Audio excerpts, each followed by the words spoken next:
해 놓으시고 넘어가시면 되겠습니다. 자, 그럼 역시 또 문제는 좀 이따 푸는 걸로 하고요.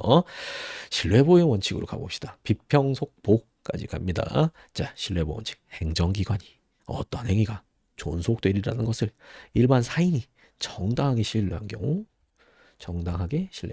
그 신뢰는 보호되어야 한다는 원칙입니다. 그러니까 행정기관의 어떠한 행위를 믿었는데 그 믿은 게 굉장히 정당하다라고 하면 그거 보호해줘야 된다라는 얘기입니다. 자, 영미법상의 금반원의 법리. 금반원이 뭔 말일까요? 금반원.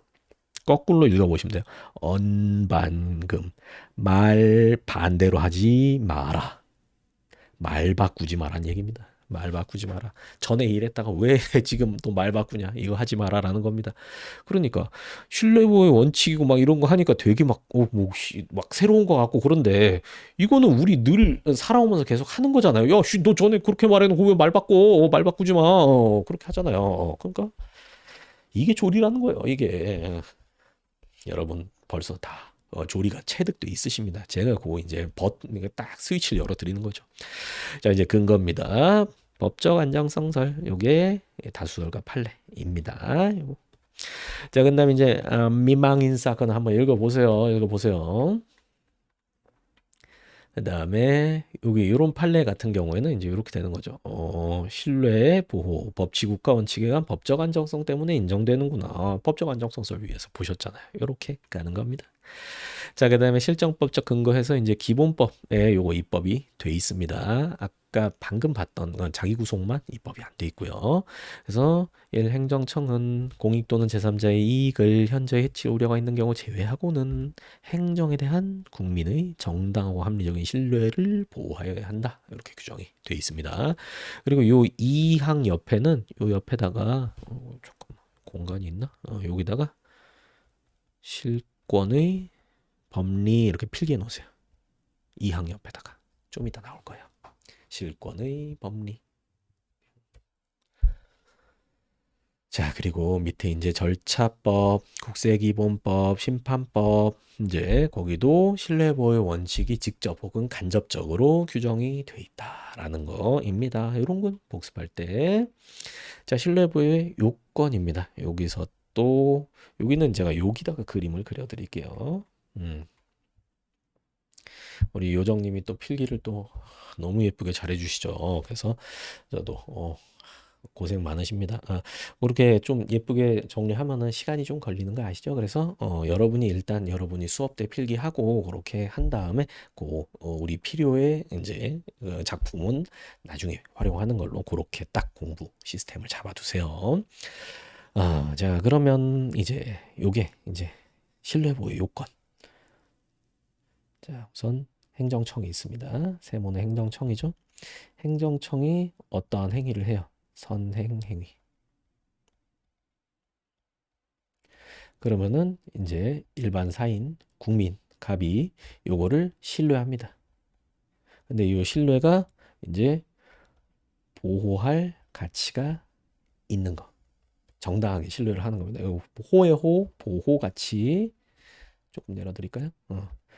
그 다음에 사인이 그에 따라서 어떠한 처리를 해요. 처리. 그리고 요 선행행위와 처리 사이에 인과관계가 존재해요. 인과관계. 그런데 행정청이 사후에 자, 선행행위에 반하는 후행행위를 하는 거예요. 후행행위를 해요. 그러니까 지금 당사자 입장에서는 이거 골 때리는 거죠. 뭐 예를 들어서 처음에 여기 건물 짓는 허가 내줄 거예요. 그래서 야 허가 내줄게 약속할게 해가지고 그렇구나 하면서 이제 믿고 특별한 잘못 없이 건물 신나게 지었어요. 그러니까 나중에 야 미안하다 허가 못 내준다. 법 뒤껴보니까 여기 허가 내주면 안 되네 뭐 이딴 소리 하는 거예요. 그러면 미치는 거죠 여기. 그래서 결국은 요 선행행위에 반하는 후행행위야 요 사인의 처리 요 둘이 붙는 거예요. 그러면은 이제 뭘 더 보호를 해줄 것인가? 요 선행행위에 반하는 후행행위라고 하더라도 요거는 결국은 공익을 위해서 하는 거예요. 행정청의 행위는 공익을 위해서. 근데 사인이 처리했으니까 이건 사익이죠. 결국 공사익 간의 싸움이라고 볼 수 있는 거죠. 그다음에 이제 여기 그 다른 요건 또 공익이나 제3자의 이익을 현저하게 해칠 경우가 현저해하지 않을 것. 요건 옆에다가 이렇게 싹 적어 놓으시면 되겠습니다. 자, 이렇게 하고 그리고 내용을 보도록 하죠. 그래서 실내보호 요건에서 행정청의 선행 조치가 있습니다. 요게 먼저 제가 두 문자도 적어 드릴게요. 여기다가 적어 드릴게요. 실내보호의 요건 여기다 정리하시는 겁니다. 여러분들은 여기다가 두 문자. 자, 학설에서는 요거를 선, 보, 처, 인, 반 이렇게 봐요. 근데 판례는 공, 책, 위, 반 이렇게 봅니다. 이게 뭔 소린가? 이거는 제가 표시를 다 해드릴 거예요. 일단 적어만 두세요.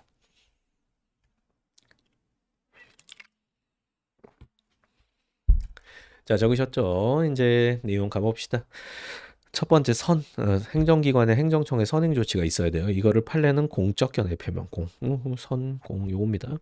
자, 선행 조치라고 하면은 그 행정작용의 상대방이 국민에게 신뢰를 형성하게 한 행정청의 선행 조치가 먼저 있어야 되는 겁니다. 학설은 여기 선행 조치를 엄청 넓게 봐요. 그래서 뭐 법령이든 행정행위든 화격이든 행정계획이든 다 된다라고 보는데 판례는 좁게 봅니다. 공적인 견해 표명에 한정한다. 그러니까 이 내용은 둘 다 알아둬야 돼요. 자, 이제 판례를 한번 봅시다.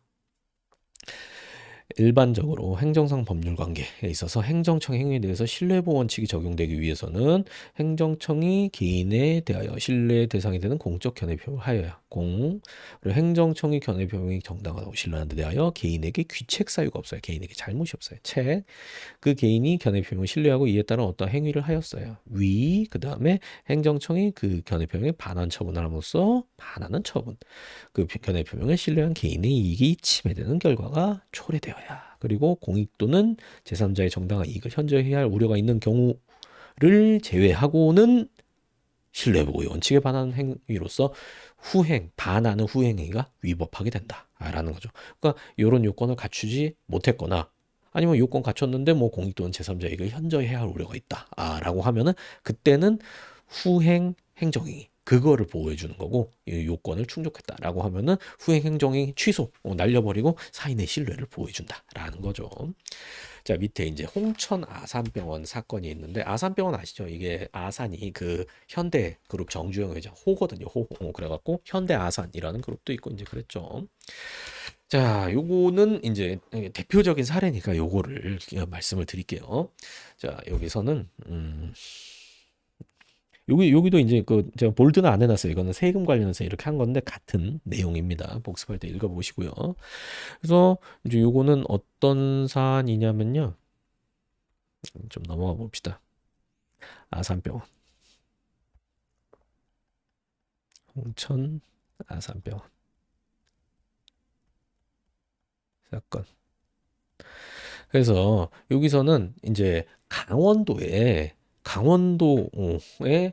큰 병원이 없잖아요. 아무래도 이제 인구가 많아야 병원이 잘 될 거 아닙니까? 그래가지고 강원도에 대형 병원이 없었어요. 그러니까 뭐 만약에 그리고 있어도 강원도 넓은데 막 그나마 사람 많은 데나 있지 이제 오진 없잖아요. 그래가지고 이제 보건복지부 장관이 당시 강원도에다 병원 지으면 면세해 주겠다라고 신문 기사까지 나왔어요. 그러니까 이제 요 현대 쪽에서 이걸 믿고 병원을 세운 거예요. 병원 세웠어요. 아산병원 세웠어요. 근데 1년 후에 홍천 군수가 지방세를 부과한 거예요. 근데 이게 문제가 뭐냐면은 갑 입장에서 억울하긴 하죠. 지금 병원 지은 쪽을 갑이라고 합시다. 갑 측에서는 아니 보건복지부 장관이 면세해준다 그래서 난 그거 믿고 들어간 건데 근데 야 지금 세금 부과한 게 뭐냐. 근데 홍천 군수도 할 말이 있어요. 왜냐면 야 지방세 부과권자는 나야. 행정청 나야. 보건복지부 장관은 지방세하고는 아무 상관없고 권한도 없어요. 권한도 없어. 그러니까 이제 홍천 군수 입장에서 야 이거 너네한테 세금을 받아가지고 우리 군 필요한데 써야겠다. 라고 한 거야. 난 그런 말 한 적 없다 이제 이거죠. 근데 이제 갑 입장에서 엄청 이제 억울하죠. 그래가지고 소송을 제기했습니다.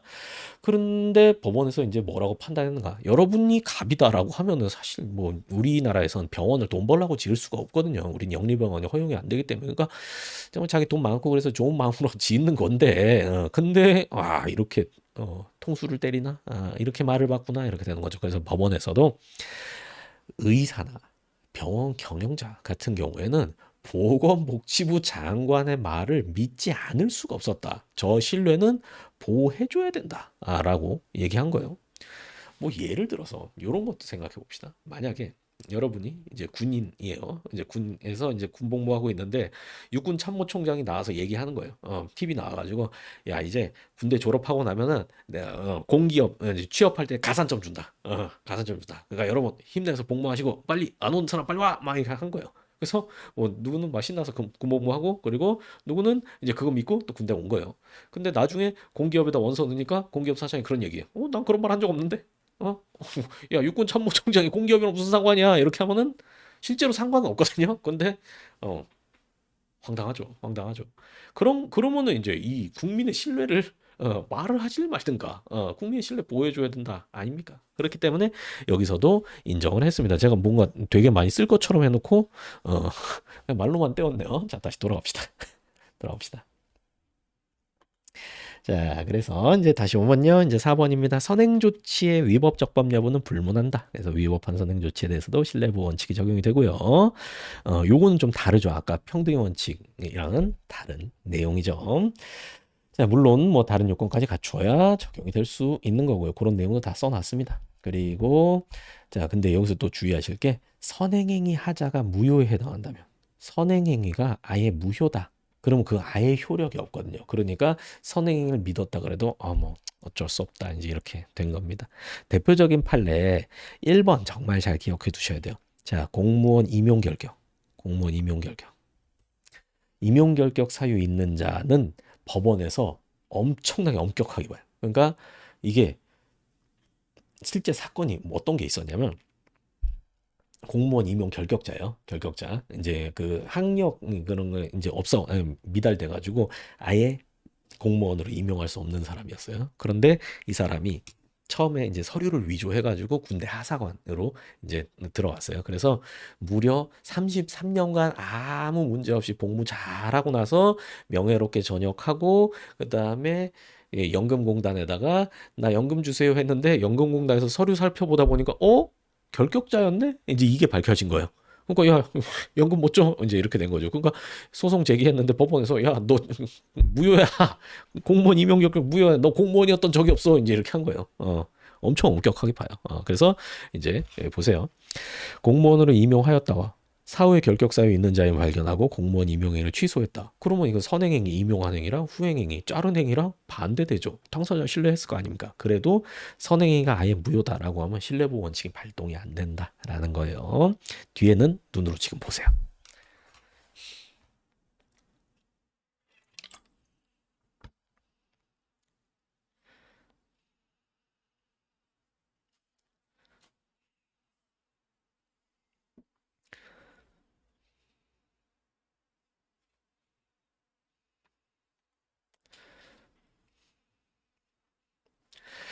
보셨죠?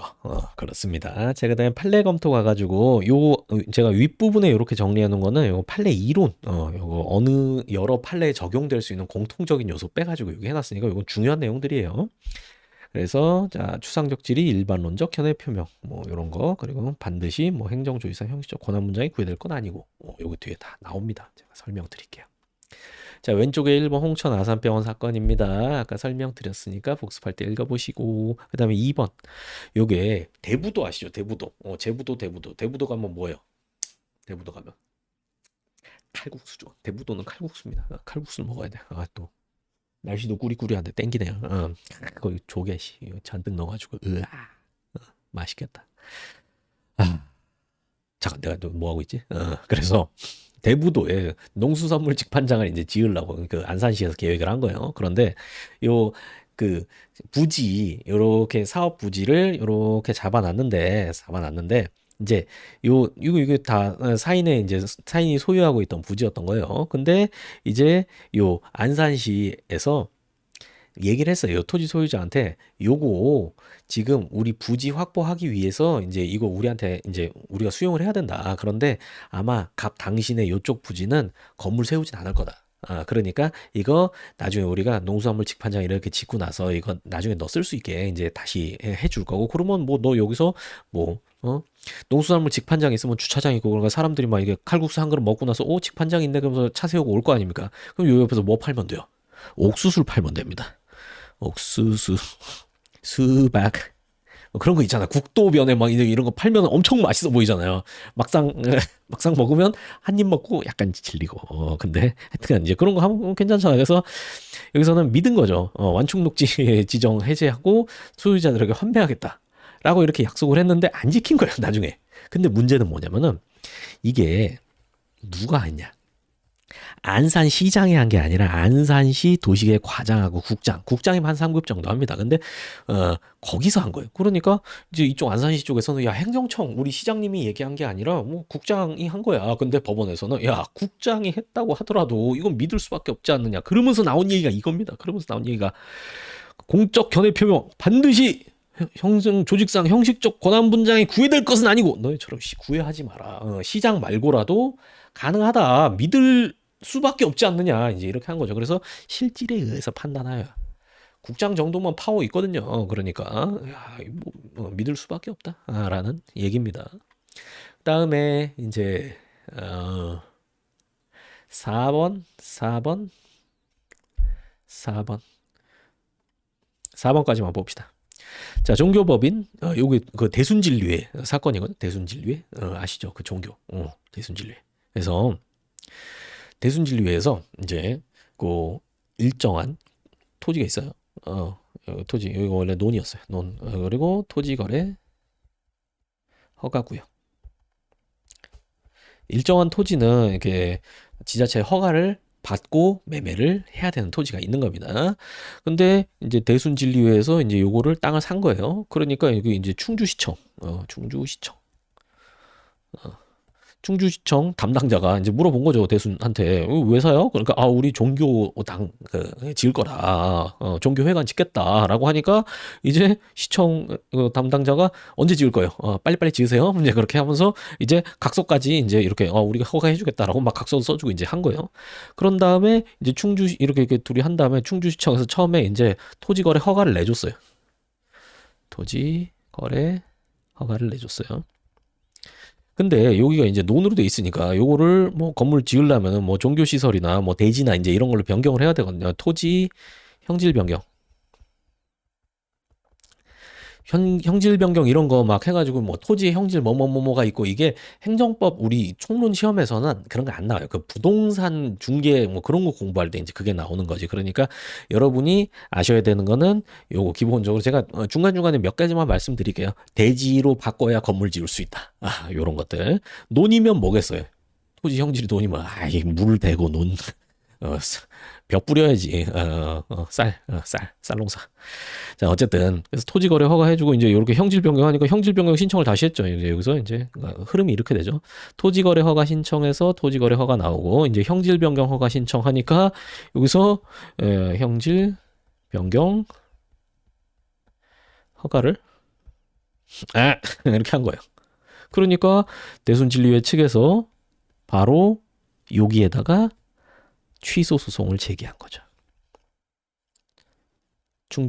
충주시장을 피고로 해가지고. 근데 법원에서 어떻게 했겠어요?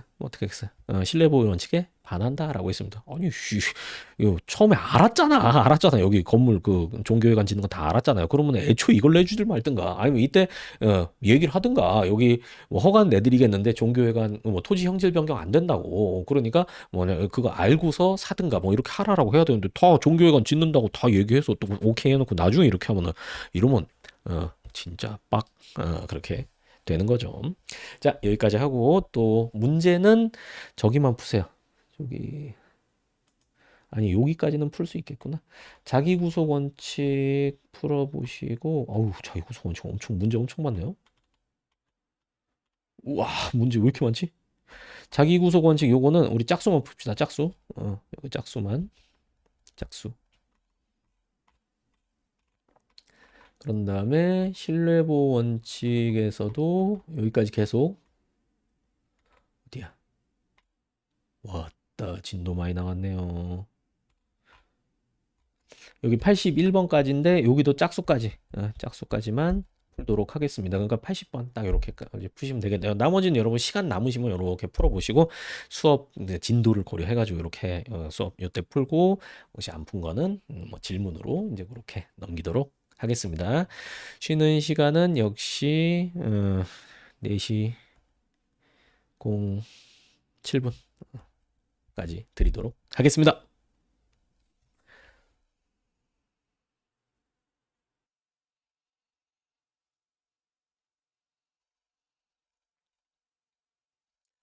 자, 여러분 또 시작해 보도록 하겠습니다. 다 들어오시고요.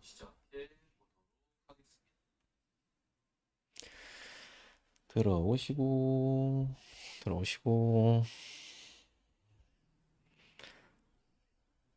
자, 갑니다. 역시 여러분 문제 푸셨다는 전제하에 좀 빠르게 가봅시다. 자, 자기구속 원칙은 같은 사안이라면 동종의 사안, 제3자에게 한 결정과 동일한 결정을 상대방에게, 그러니까 나한테 해줘야 된다라는 원칙 맞죠? 자, 대법원 헌재 평등의 원칙, 신뢰보호 원칙, 요거를 자기구속 원칙의 근거로 둘 다 삼고 있습니다.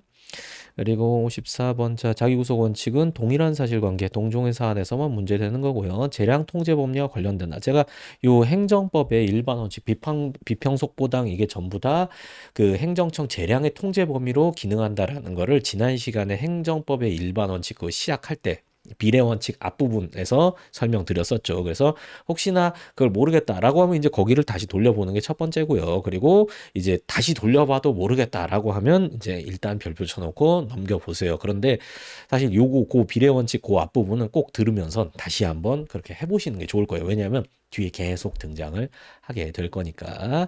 자, 56번 재량준칙이 정한 바에 따라 되풀이 시행되어 관행이 이루어지게 되면 딱 그럼 판례 문구 나오겠구나라는 거 나오죠. 평등원칙, 신뢰보 원칙에 따라서 상대방에 대한 관계에서 자기구속 받게 되니까 특별한 사정이 없는 한 그에 따라야 되고요. 그에 반하는 처분은 신뢰보 원칙에 어긋나서 위법한 처분이 된다. 근데 재량권 일탈남용 이런 건 또 나중에 배우게 되겠죠. 자, 58번입니다. 자, 자기 구속을 당하기 경우에는 여기는 앞에는 똑같고 그 행정규칙은 이제 규범이 되니까 헌법소원의 심판 대상이 될 수도 있다입니다. 이것도 맞다라고 일단은 기억을 해두세요.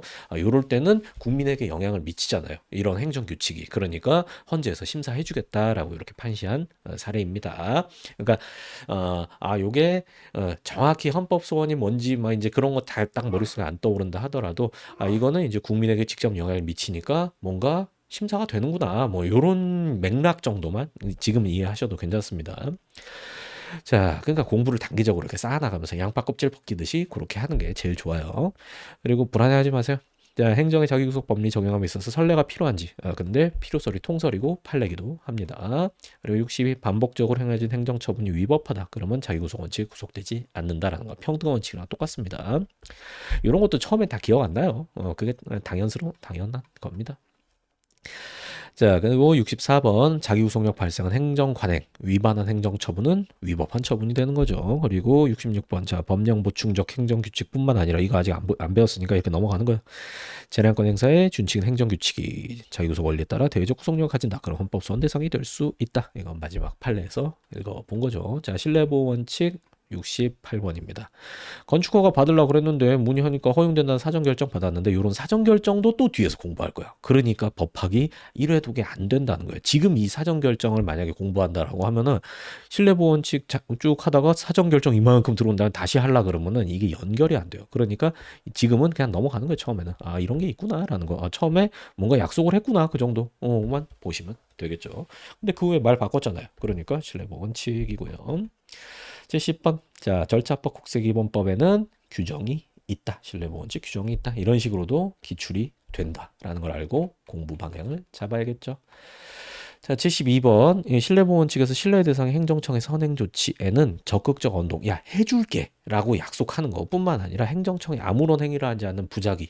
조금 있다 보면은 세금 부과 안 한 거. 그것도 이제 여기에 해당되거든요. 우리 앞부분에서도 한번 나왔었는데 여기 또 등장해요. 그러니까 세금 부과할 수 있음을 알면서도 세금 부과 안 하고 한 4년 있었던 거예요. 그러다가 갑자기 5년 지나가지고 이제 기존 거랑 합쳐서 올해 거까지 5년치 꽝 때려버린다라고 하면은 기존에 안 하던 거 그거 다시 하는 건 그건 야 나는 믿었는데 네가 여태까지 해왔던 것처럼 가만히 있을 것으로 나는 믿었는데 이렇게 주장할 수 있다는 거죠. 자 그런 다음에 제14 행정행위 뿐만 아니라 행정지도 같은 사실행위도 포함이 된다입니다. 된다. 그러니까 요거는 학설 입장에서 나온 건데 넓게 이제 이렇게 인정이 되는 거죠. 판례도 뭐 부인하는 건 아니고요. 그다음에 76번입니다. 자, 국가공무원법 임용 결격 사유 딱 요거 나오면은 아 이거 무효구나. 신뢰보호 원칙 작동되지 않는구나라는 거. 그다음에 78번 자, 공적 견해 표명. 뭐 행정조직 형식적 권한 분쟁이 구해될 것이 아니라 하면 안산시 딱 떠올리시면 되겠죠. 실질이에요. 판단하여야. 출제 엄청 많이 됐습니다. 요거 두 개가 다가 아니에요. 공간상 요 정도만 써놓은 겁니다. 그 다음에 80번 도시계획과장 과장님 국장님 안산시 해서 신뢰보호 원칙이 위반된다. 결론 맞죠. 요렇게 짝수까지 딱 푸시면 되겠네요. 다시 돌아봅시다. 자 오늘 중요한 거 많이 해요. 집중 잘 하셔야 돼요. 자 이제 1번입니다. 오른쪽 1번으로 오셔가지고요. 요걸 한번 봅시다. 병무청 담당 부서 담당 공무원에게 공적 견해 표명을 구하는 정식의 서면 질의 등을 하지 아니한 채 총무과 민원팀장. 그러니까 당시 이제 민원의 날 그래가지고 요 병무 담당 그런 부서뿐만 아니라 막 여기저기 부서 이 총무과는 막 의전하고 막 이제 이런 돈 계산하고 막 이제 이런 부서인데 거기서도 이제 나와서 앉아 있었던 거예요. 이렇게. 근데 누가 와가지고 물어봤어요. 여기서 이제 갑이 와가지고 안녕하세요 하면서 제가 외국 영주권자인데 시민권 영주권 다른 거 아시죠? 영주권 난데 면제됨 이제 이렇게 물어본 거예요. 면제 콜 하니까 여기 그 병무청 여기 총무과 요 아저씨가 이렇게 한 거예요. 그럴걸요? 이제 이렇게 맞을걸요? 이제 이런 식으로 한 거예요. 뭐 외국 국적 있으면 면제되는 걸로 알고 있어요. 이제 이런 식으로 얘기한 겁니다. 근데 영주권자라고 이제 병역 면제 사유는 아니었단 말이에요. 그래서 이제 병무청은 이제 신나게 우리 팔도 사나이 군대 가야지 하면서 이제 병역 처분을 합니다. 군대 와라. 그러니까 이 갑이 야, 뭔 소리냐. 여기다 취소 소송 제기한 거예요. 그러면서 법원에 가서 주장한 게 이제 이거 신뢰보호 원칙 위반이다라고 했는데 여기서 민원봉사 차원에서 상담에 안내한 것 이게 요 위에 나오는 요거예요. 추상적인 질의에 대한 일반론적 견해 표명. 그래서 신뢰보호 원칙 적용 안 된다 이렇게 얘기를 한 겁니다. 자, 요거는 이제 어떤 거냐면 제가 다른 예도 들어드릴게요. 뭐 예를 들어서 여러분이 저한테 이제 시험 붙으려면 어떻게 해야 돼요? 이제 이렇게 물어봐요. 그럼 저는 뭐라고 대답할까요? 열심히 하세요. 화이팅. 이게 다예요. 어. 근데 여러분이 구체적으로 전 공부한 지 얼마나 됐고 지금 수업 어떻게 들었고 뭐 모의고사 보면 몇 점 나오고 그다음에 내 하루 공부 시간은 어떻고 뭐 이렇게 블라블라블라 쭉 구체적으로 얘기한다. 그러면 제가 이제 딱 그걸 듣고 뭐가 문제구나 하면서 탁 집어줄 수 있잖아요. 랜선 삼남소 제가 작년에 할 때도 그래서 하도 요 추상적 질의만 하시는 분들이 많아갖고 아예 질문할 그 방법을 딱 써드렸어요. 그런 다음에 구체적으로 이렇게 남겨두면 제가 그런 거에 대해서 답변을 해드렸는데 구체적으로 질문하신 분들은 구체적인 답변을 받을 수 있죠. 근데 그렇게 써놨음에도 추상적인 질의하시는 분이 있더라고요. 그럼 뭐 저도 할 말이 없죠. 할 말이 없죠. 다른 분들 거 참고하세요. 뭐 더 이상 말씀드릴 게 없네요. 이럴 수밖에 없잖아요. 그러니까 여러분이 질문할 때 구체적으로 질의해야겠죠. 그래야 뭐라도 주장할 수 있는 거고요. 카페 질문하실 때도 역시 구체적으로 질문하셔야 되는 겁니다.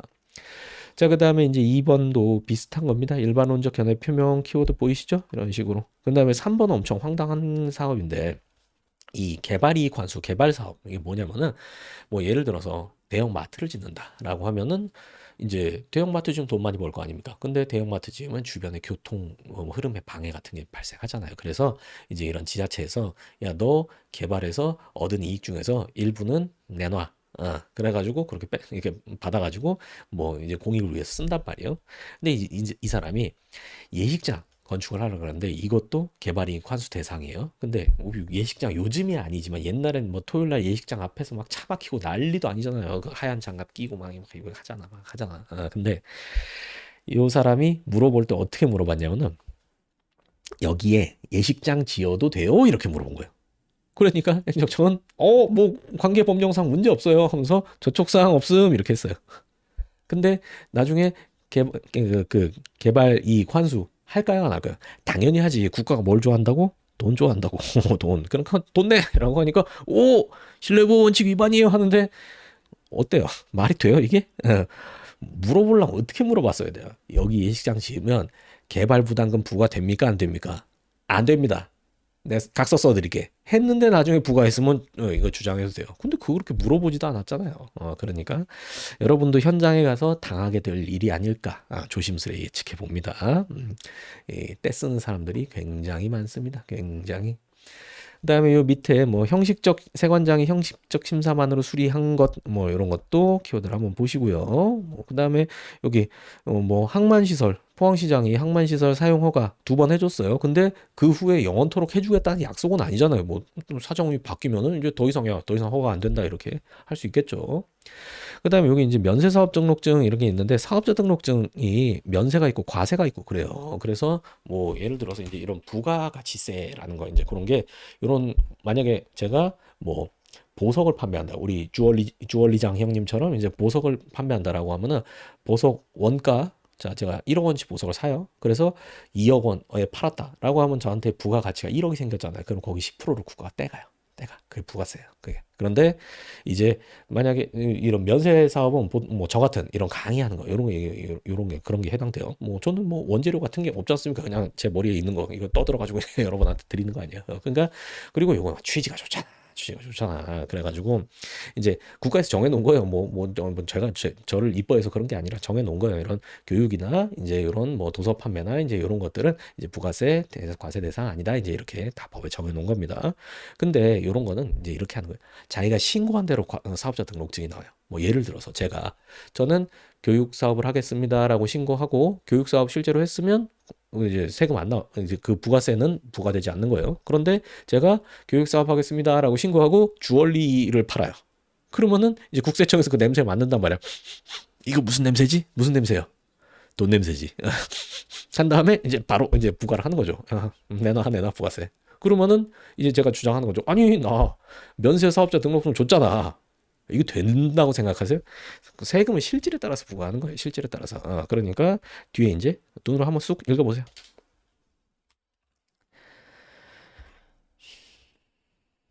요 면세 사업자 등록증은 요거 적어놓으면 되겠네요. 신고한 대로 교부할 뿐. 이렇게 신고한 대로 교부할 뿐. 하나 더 적어놓을까요? 과세는 실질에 따라 실질과세 원칙입니다. 7번도 비슷해요. 그 밑에도. 자, 넘어가 봅시다. 물 한 잔 먹고 엄청 중요한 거 나옵니다, 여기.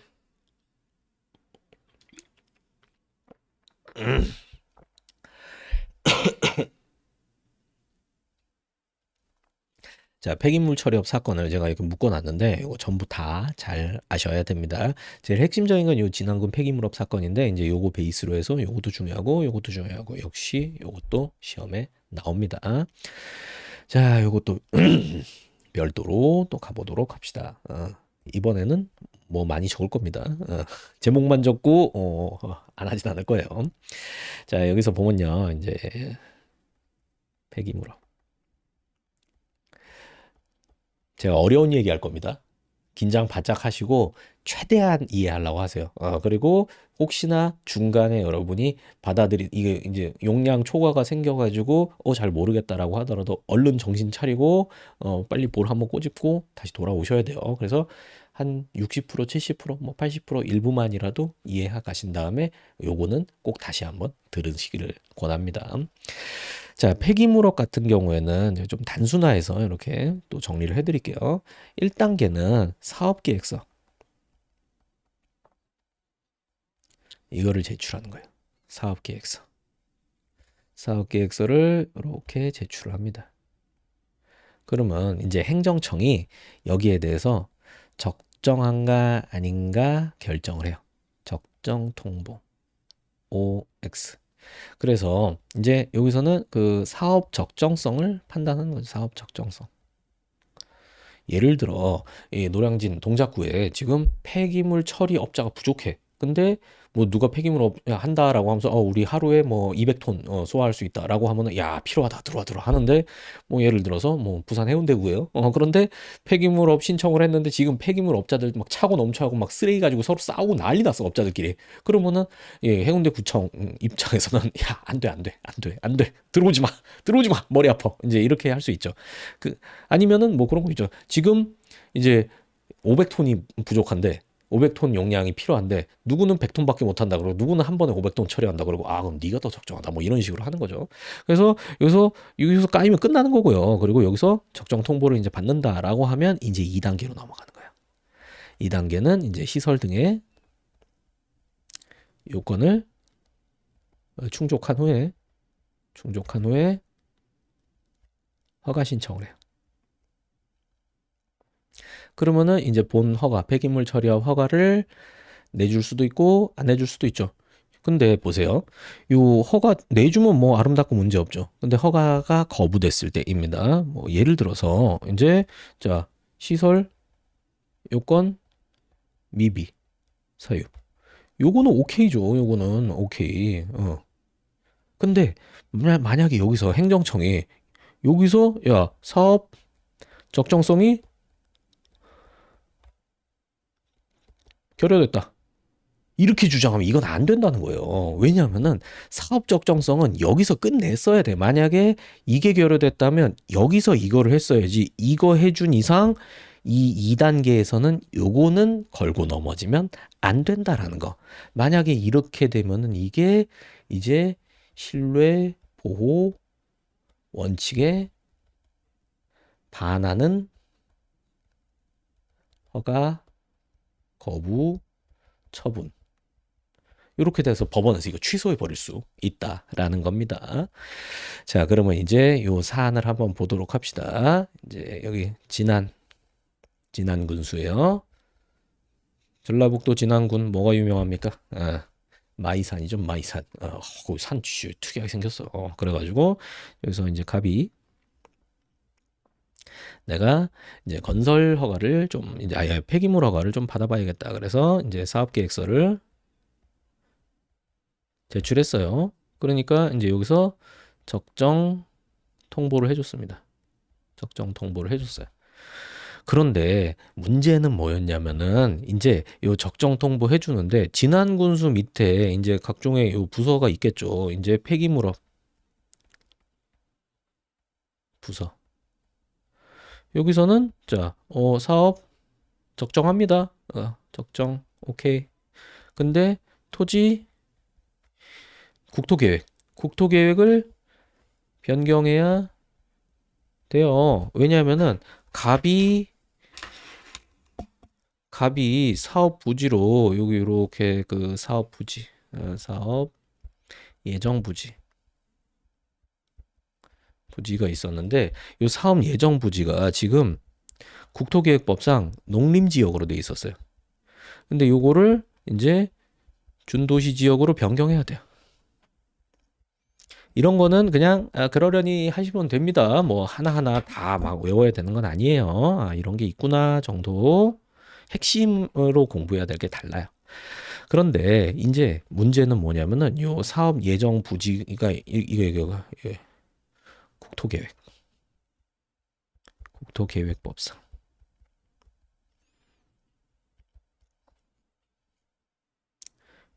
변경요는 위에 썼네요. 근데 문제는 뭐냐면은 요 인근 주민들이 지금 반대하고 있어요. 머리 띠입니다. 머리에 띠 두르고 피켓 들고 폐기물업 노 이렇게 하면서 비판하고 있어요. 막 민원 넣고 투쟁하고 있어요. 지금 눈이 막 이렇게 돼가지고 막 하고 있어. 그러니까 이제 여기서 그 토지계획 이제 토지계획 부서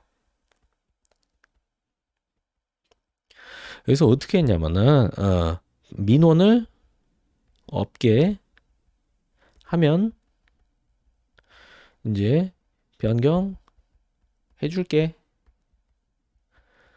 이렇게 한 겁니다. 그러니까 이제 요 갑은 어떻게 해야 돼요?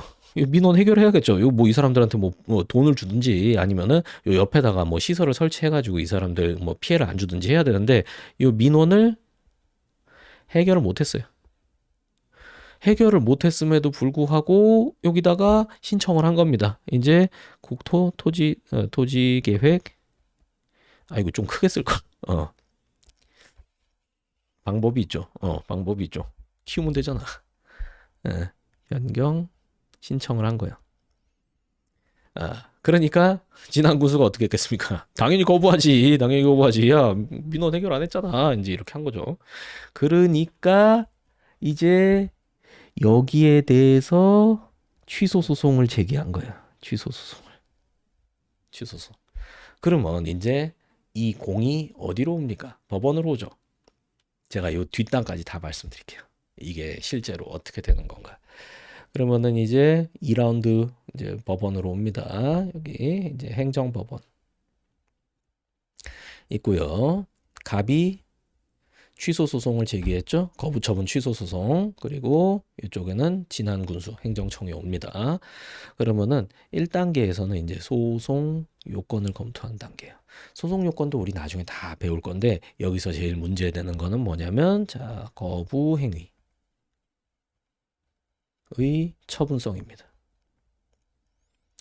그러니까 행정청이 어떠한 거부 행위를 했는데 그것이 과연 처분성 행정소송의 대상이 되느냐? 이런 문제입니다.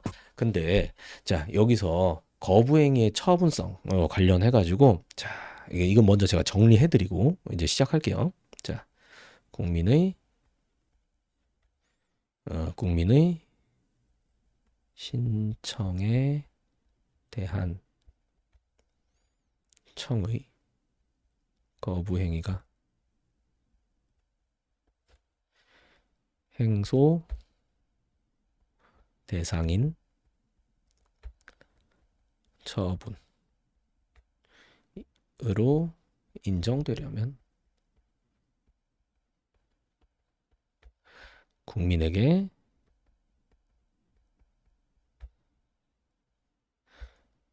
해당 신청에 대한 법규상, 조리상, 이거 신청권이 있어야. 엄청 중요한 얘기예요, 이거. 엄청 중요한 얘기. 자, 어떤 거냐면요. 이제 다른 사례로 좀 이해를 시켜드려 볼게요. 예를 들어서 제가 이제 청와대 갑니다. 청와대 가요. 지금 그래서 이제 저기 윤 대통령 지금 저쪽으로 갔잖아요. 용산으로 갔잖아요. 국방부 쫓아내고 이제 거기 있잖아요. 그 합참 쫓아내고. 그러니까 제가 정부에다가 신청합니다. 야, 니네 청와대 안 쓰는데 야 이거 좋다. 나 돈 많으니까 이거 나한테 팔아라. 나한테 팔아. 그러면서 신청서를 싹 넣어요. 그러면 거기서 어떻게 하겠어요? 이 새끼 뭐지? 이제 이렇게 할 거 아니에요. 근데 거부를 할 거 아닙니까? 그쪽에서 안 돼 임마 하면서 이제 거부할 거 아니에요. 그러면은 제가 그 거부 행위에 대해서 취소해 달라고 법원에 소장을 넣어요. 그럼 이제 법원에서 이제 그걸 봐요. 그러면 뭐 판사님 입장은 어떠겠어요? 판사님도 똑같지. 이 새끼 뭐지? 이제 바로 이렇게 되는 거예요. 그러니까 이런 신청은 택도 없는 신청이다 이거예요. 택도 없는 신청이니까 거기에 대해서 거부해도 법원에서 심사할 필요조차 없다. 이거를 이렇게 쓰는 거예요. 이렇게 격조 높게 쓰는 겁니다. 그런데 만약에 제가 다른 신청을 해봅시다. 식품위생법에 보면은 유흥주점하려면 신청해서 허가받아야 돼요. 그래서 제가 법에상에 정해진 요건 다 갖춘 다음에 신청서를 넣었어요. 그런데 강남구청장이 거부해. 그래서 아니 나는 법도 다 지켰는데 이거 왜 거부입니까? 라고 하니까 강남구청장이 싫어. 싫어. 너 재수 없어서 싫어. 하면서 거부를 해요. 그러면 억울하잖아 나는. 그러면 이제 거기에 대해서 제가 거부행위 취소소송 제기한다고 해봅시다. 그럼 법원 입장에서는 보세요. 국회에서 법을 만들 때 식품위생법 만들 때 요런 요건 충족하면은 국민이 유흥주점을 할 수 있도록 해줘야 된다라고 정하고 있는 꼴이잖아요. 그러니까 이 법을 보면은 이제 허가를 받아야 된다라는 건 당연히 신청을 전제하고 있지 않습니까? 그러니까 너는 식품위생법을 볼 때 이 법에서 인정된 신청권이 있는 사람이다. 법규상 신청권이 있다. 그러니까 법규상 신청권을 갖춘 자의 신청에 대한 거부행위는 우리 행정법원에서 심사를 해주겠다. 요런 게 거부행위의 처분성이에요. 요런 게. 그리고 이제 조리까지 설명드릴까요? 아까 식품위생법 같이 대놓고 법이 있지는 않다고 하더라도 법원에서 이렇게 보니까 야, 요런 신청에 대한 거부는 법원에서 심사해줄 가치가 있다. 이거 되게 합당한 신청인데 왜 거부를 했을까? 우리가 한번 심사는 해주자. 거부가 옳은지 그른지는 나중 문제고 일단 법관의 테이블 위에 올려놓는 게 소송 요건이에요. 그러니까 한번 올려놓고 심사는 해주자. 그때 뭐라고 표현하냐? 심사해줄게. 이거를 조리상 신청권이 있노라 이렇게 표현을 하는 겁니다. 그러니까 이거를 백날 읽고 이 기출 백날 읽고 해봤자 이걸 어떻게 하냐고 이거를 이 설명을 안 듣고 그러니까 아무 의미 없는 그런 방법은 하시면 안 됩니다. 아 갑자기 또 화가 나가지고 그쪽으로 갔네요. 어쨌든 답답해서 그래 답답해서. 근데 이 사건에서는 어땠을 것 같아요? 이제 이 사건에서는 지금 이 사건에서는 요렇게 했어요. 이 사건에서 조리상 신청권을 인정했어요.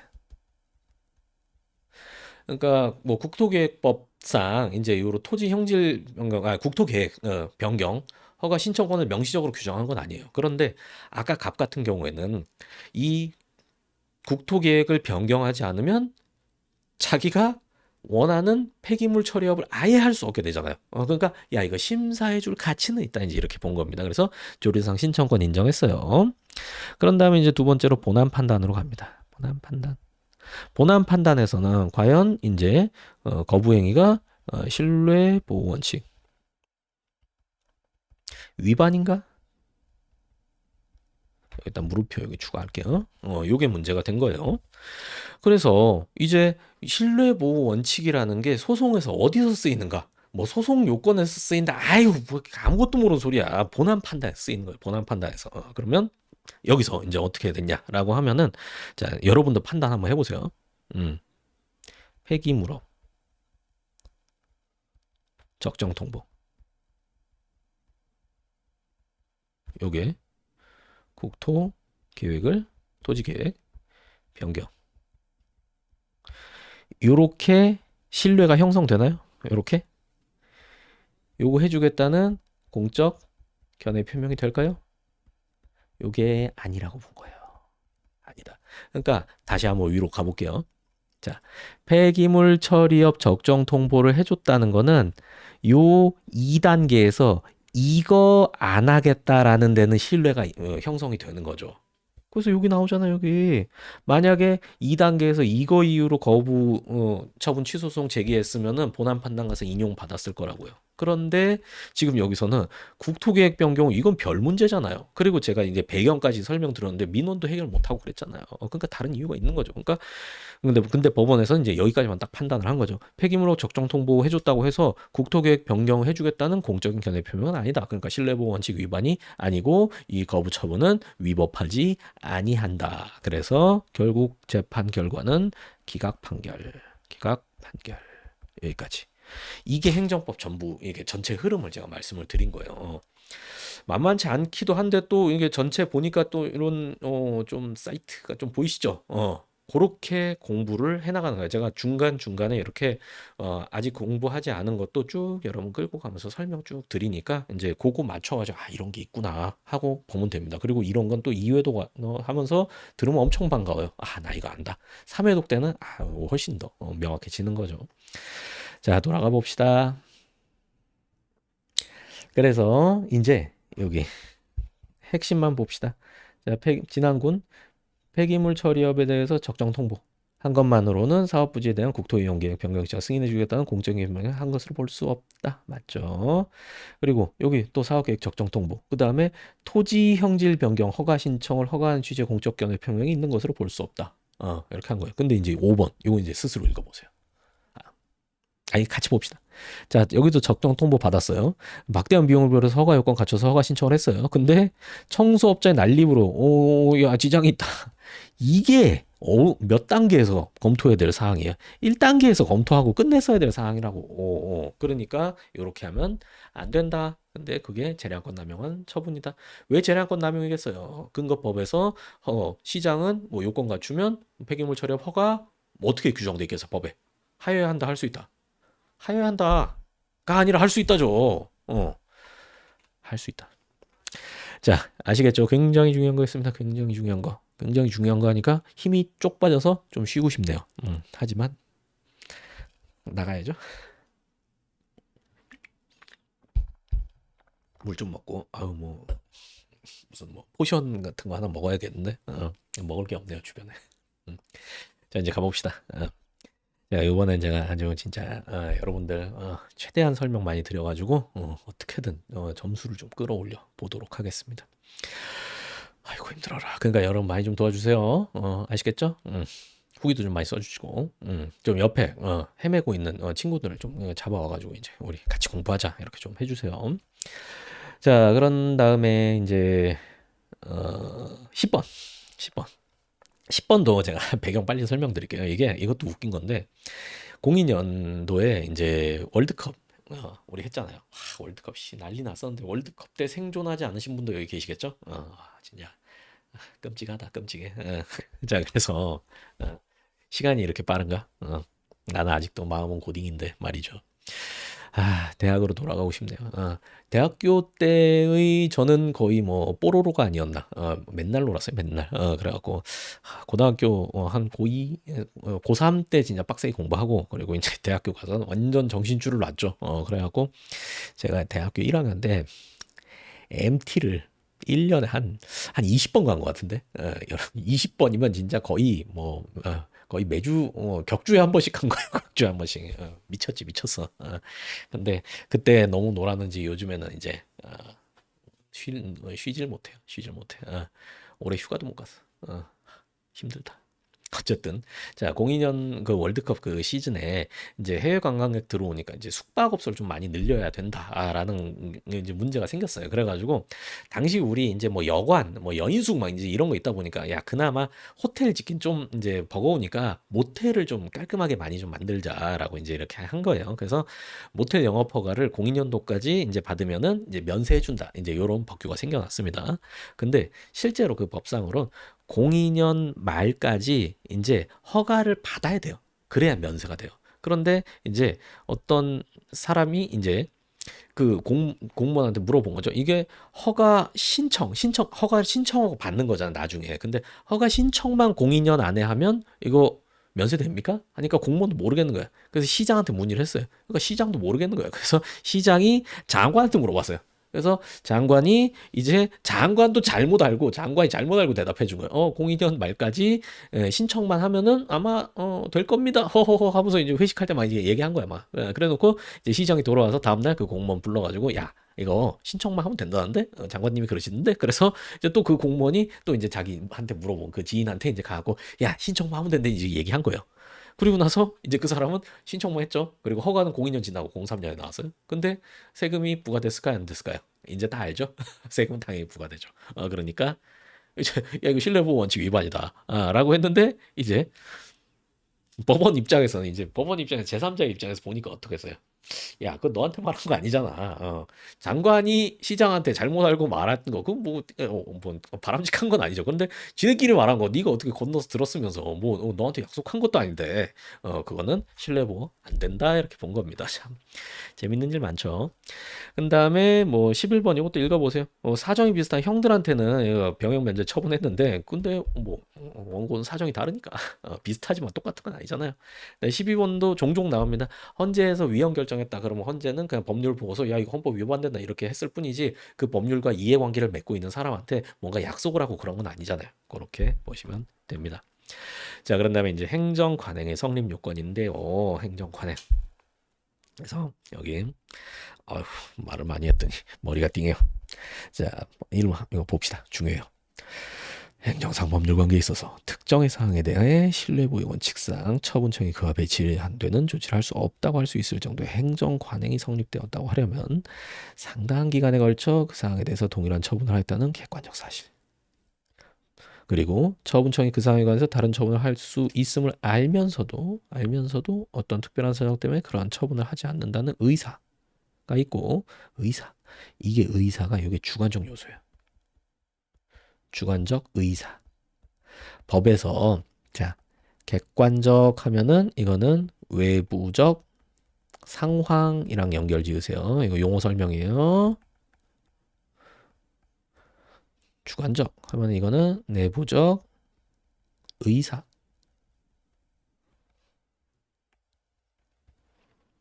독해할 수 있는 힘을 길러드리는 겁니다. 이거 그냥 뭐 표면적으로 보면 안 돼요.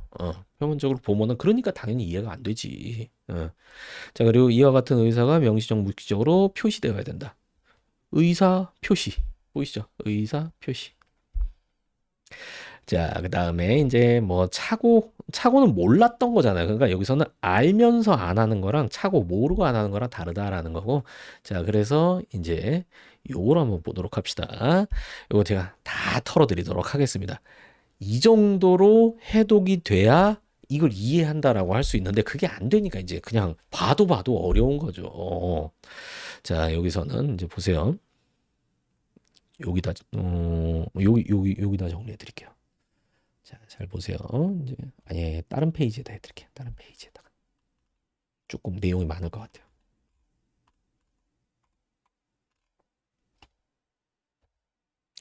자, 봅시다. 아까 관행 이제 정리를 하는 겁니다. 아까 했던 거 객관적 요소.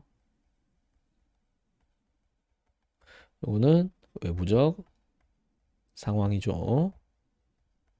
그 다음에 주관적 요소. 요거는 의사가 표시되는 거예요. 근데 앞으로 의사 표시 나오면은 여러분이 요 안에 점을 찍어야 돼요. 스스로 점을 딱 이렇게 찍는 겁니다. 의사 표시. 의사가 형성되고 그게 표시되는 거예요. 그리고 이제 이 의사 표시는 명시적으로 혹은 묵시적으로 이루어지게 됩니다. 법에서 명시적은 이제 말이나 글로 이렇게 표현된 명시적이라고 하고요. 묵시적으로 하면은 이제 행동으로 이렇게 해독하시면 크게 문제가 없습니다. 그러면은 이제 자, 여기 왔다 갔다 하면서 볼 거예요. 국세기본법에 규정된 비과세 관행이 성립하려면 상당한 기간에 걸쳐 과세를 하지 아니한 객관적 사실이 존재. 과세관청 자신이 그 사항에 관하여 과세할 수 있음을 알면서도 어떤 특별한 사정 때문에 과세하지 않는다는 의사, 객관적 사실 있어야 하며 위와 같은 견해는 명시적, 묵시적으로 표시되어야. 그리고 한 발 더 나가서 묵시적 표시가 있다고 하기 위해서는 단순한 과세 누락과는 달리 과세 누락은 모르고 빠뜨린 거죠. 이거는 모르고요, 모르고. 과세관청의 상당 기간 불과세 상태, 객관적 사실이죠. 에 대하여 과세하지 않겠다는 의사표시 여기 있잖아. 의사표시 한 것으로 볼 수 있는 사정이 있어야 된다. 다시 아까 필기로 돌아가 볼게요. 정리해 드릴게요. 자, 아이고, 펜 색깔 바꾸는 것도 일이네. 비과세 관행. 이 성립하려면 객관적 요소로 뭐가 있어야 돼요? 과세를 안 했다는 사실 이게 있어야겠죠? 그 다음에 주관적으로는 자 과세를 안 한다는 의사가 표시돼야 돼요. 근데 요 표시는 어떻게 해요? 요 위에 보면은 명시적으로는 어떻게 하면 돼요? 야 과세 안 한다 이렇게 말하면 되잖아요. 안 한다. 묵시적으로는 어떻게 돼야 돼? 여기가 포인트예요. 알고도 가만히 이래야 된다고. 알고도 가만히 있어야 묵시적 표시로 인정이 된다고요. 묵시적 표시로 인정된다고. 그러면 이제 비교를 해봅시다. 자, 모르고 가만히 이건 표시된 거 맞아요? 이게 아니라는 거야. 이게 이걸 뭐라고 표현해요? 착오라고도 표현하고 과세 누락이라고도 표현하잖아요. 이걸 정리하세요. 이겁니다. 그럼 이제 다시 한번 읽어봅시다. 다 정리하셨죠? 조금 시간 드릴게요.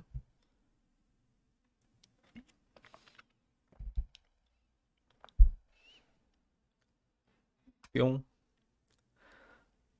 다시 한번 볼게요. 자, 비과세 관행이 성립하려면 상당한 기간에 걸쳐 과세하지 아니한 객관적 사실 존재할 뿐만 아니라 과세관청 사신이 알면서도 안 하는 의사가 표시되어야. 근데 묵시적 표시, 명시적 표시는 대놓고 말하니까 그거 뻔하잖아. 근데 묵시적 표시 했다면은 알고도 가만히 있어야 되고 단순한 과세 누락 모르고 가만히잖아요. 모르고 가만히와는 달리 과세하지 않겠다는 의사표시를 한 것으로 볼 수 있는 사정이 있어야 된다라는 거. 요렇게 이해를 해야 되는 겁니다. 요 객관적, 주관적 이제 이런 거, 이런 것도 또 누구니까 설명해줘요. 진짜입니다, 여러분. 진짜입니다. 자, 그래서 정리하신 분은 요걸 읽어보세요.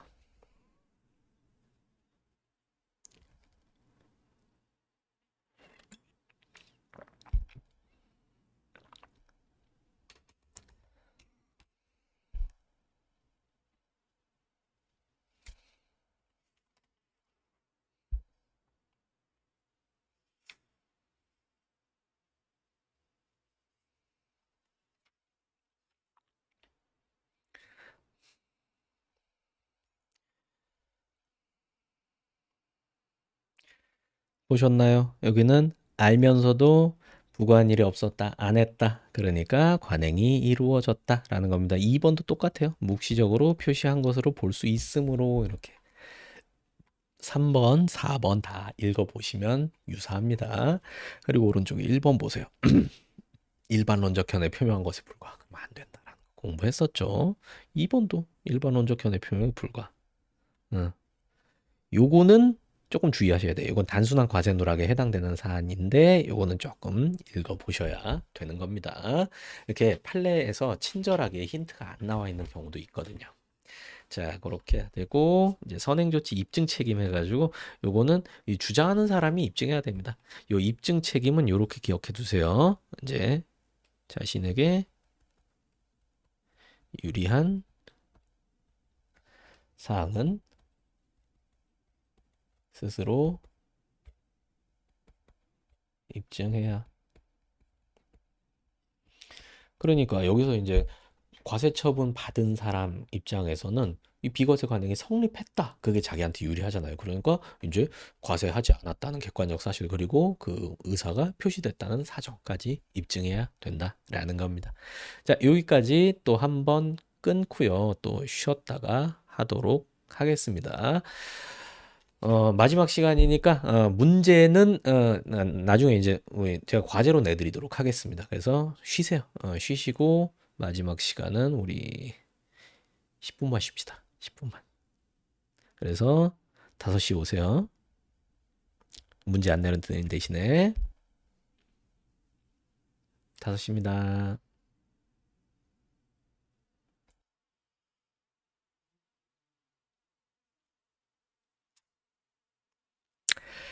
자, 시작해 봅시다. 아우, 아우, 진정해야 돼요. 진정해야 돼요. 진정 좀 해야겠어요. 자, 계속 가보도록 하겠습니다. 들어오시고요. 들어오시고 해봅시다.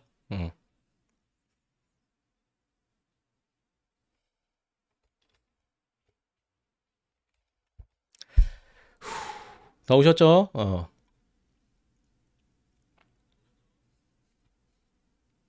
자, 갑니다. 이제 2번 보호가치 있는 신뢰입니다. 선보처인반의 보호 그리고 책 이렇게 되는 거예요. 신뢰의 보호가치. 그러니까 상대방이 그 선행 조치를 믿은 데 대해서 잘못이 없어야 된다라는 얘기입니다. 그래서 이 오른쪽에 1번 사건 요게 그 건축주가 있고요. 행정청이 있고 여기 건축주 갑이 있어요. 근데 이제 여기서 요 구역이 요 건축을 하려는 그 구역이 고도 제한 구역이 있어요. 고도 제한 구역. 그러니까 이게 뭐 대표적으로 어디 있냐면은 여러분 여의도 국회의사당 앞에 그 앞 대로변에 거기 건물 보면은 건물 높이가 다 이게 야트막하거든요. 그래서 그쪽 이제 그 여의도에서 서여의도 쪽은 고도 제한이 이렇게 있는 데가 이렇게 형성이 돼 있어요. 근데 그 거기서 거리 조금 떨어지면은 그 뭐 IFC 타워나 그 뭐 그런 데는 되게 높게 돼 있죠. 거긴 좀 머니까. 그러니까 뭐 쉽게 말해서 이런 거죠. 이제 거기서 막 저격수가 갑자기 막 국회에다 총 쏘고 막 그런 거 이제 못하게 하려고 이제 그렇게 하는 거죠. 이제 국회의원 나리들, 앞에 뭘 이거 가려? 뭐 이제 이런 거 막고 그런 거죠. 하여튼간 고도 제한 구역이 있는데 이 건축주가 아니라 건축주는 자기 돈 낸 사람 생각하시면 되고요. 건축 설계사, 설계사가 이 건축 설계사 돈 많이 받아요. 근데 이런 거 다 고려해가지고 고도 제한 구역이나 각종의 관련 법령 이제 보고서 이제 그 제한을 이제 맞춰가지고 건축 설계해가지고 이제 건물을 지어야 되는 거죠. 근데 여기서 문제는 뭐였냐면은 자 건축사 건축 설계사가 건축 한계선에 제한이 있다는 사실을 간과한 채 건축 설계를 하고 이를 토대로 건축물 신축 증축 허가를 받았어요. 그러니까 이제 이거 했는데 얘도 모르고 그냥 허가 내준 거죠.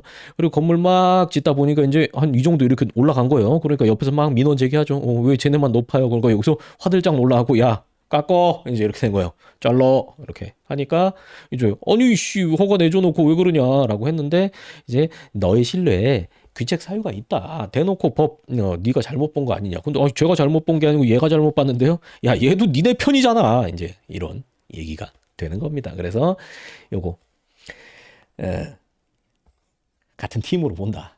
그렇게 생각하시면 되겠죠. 자, 그래서 이제 요걸 한번 돌아가 봅시다.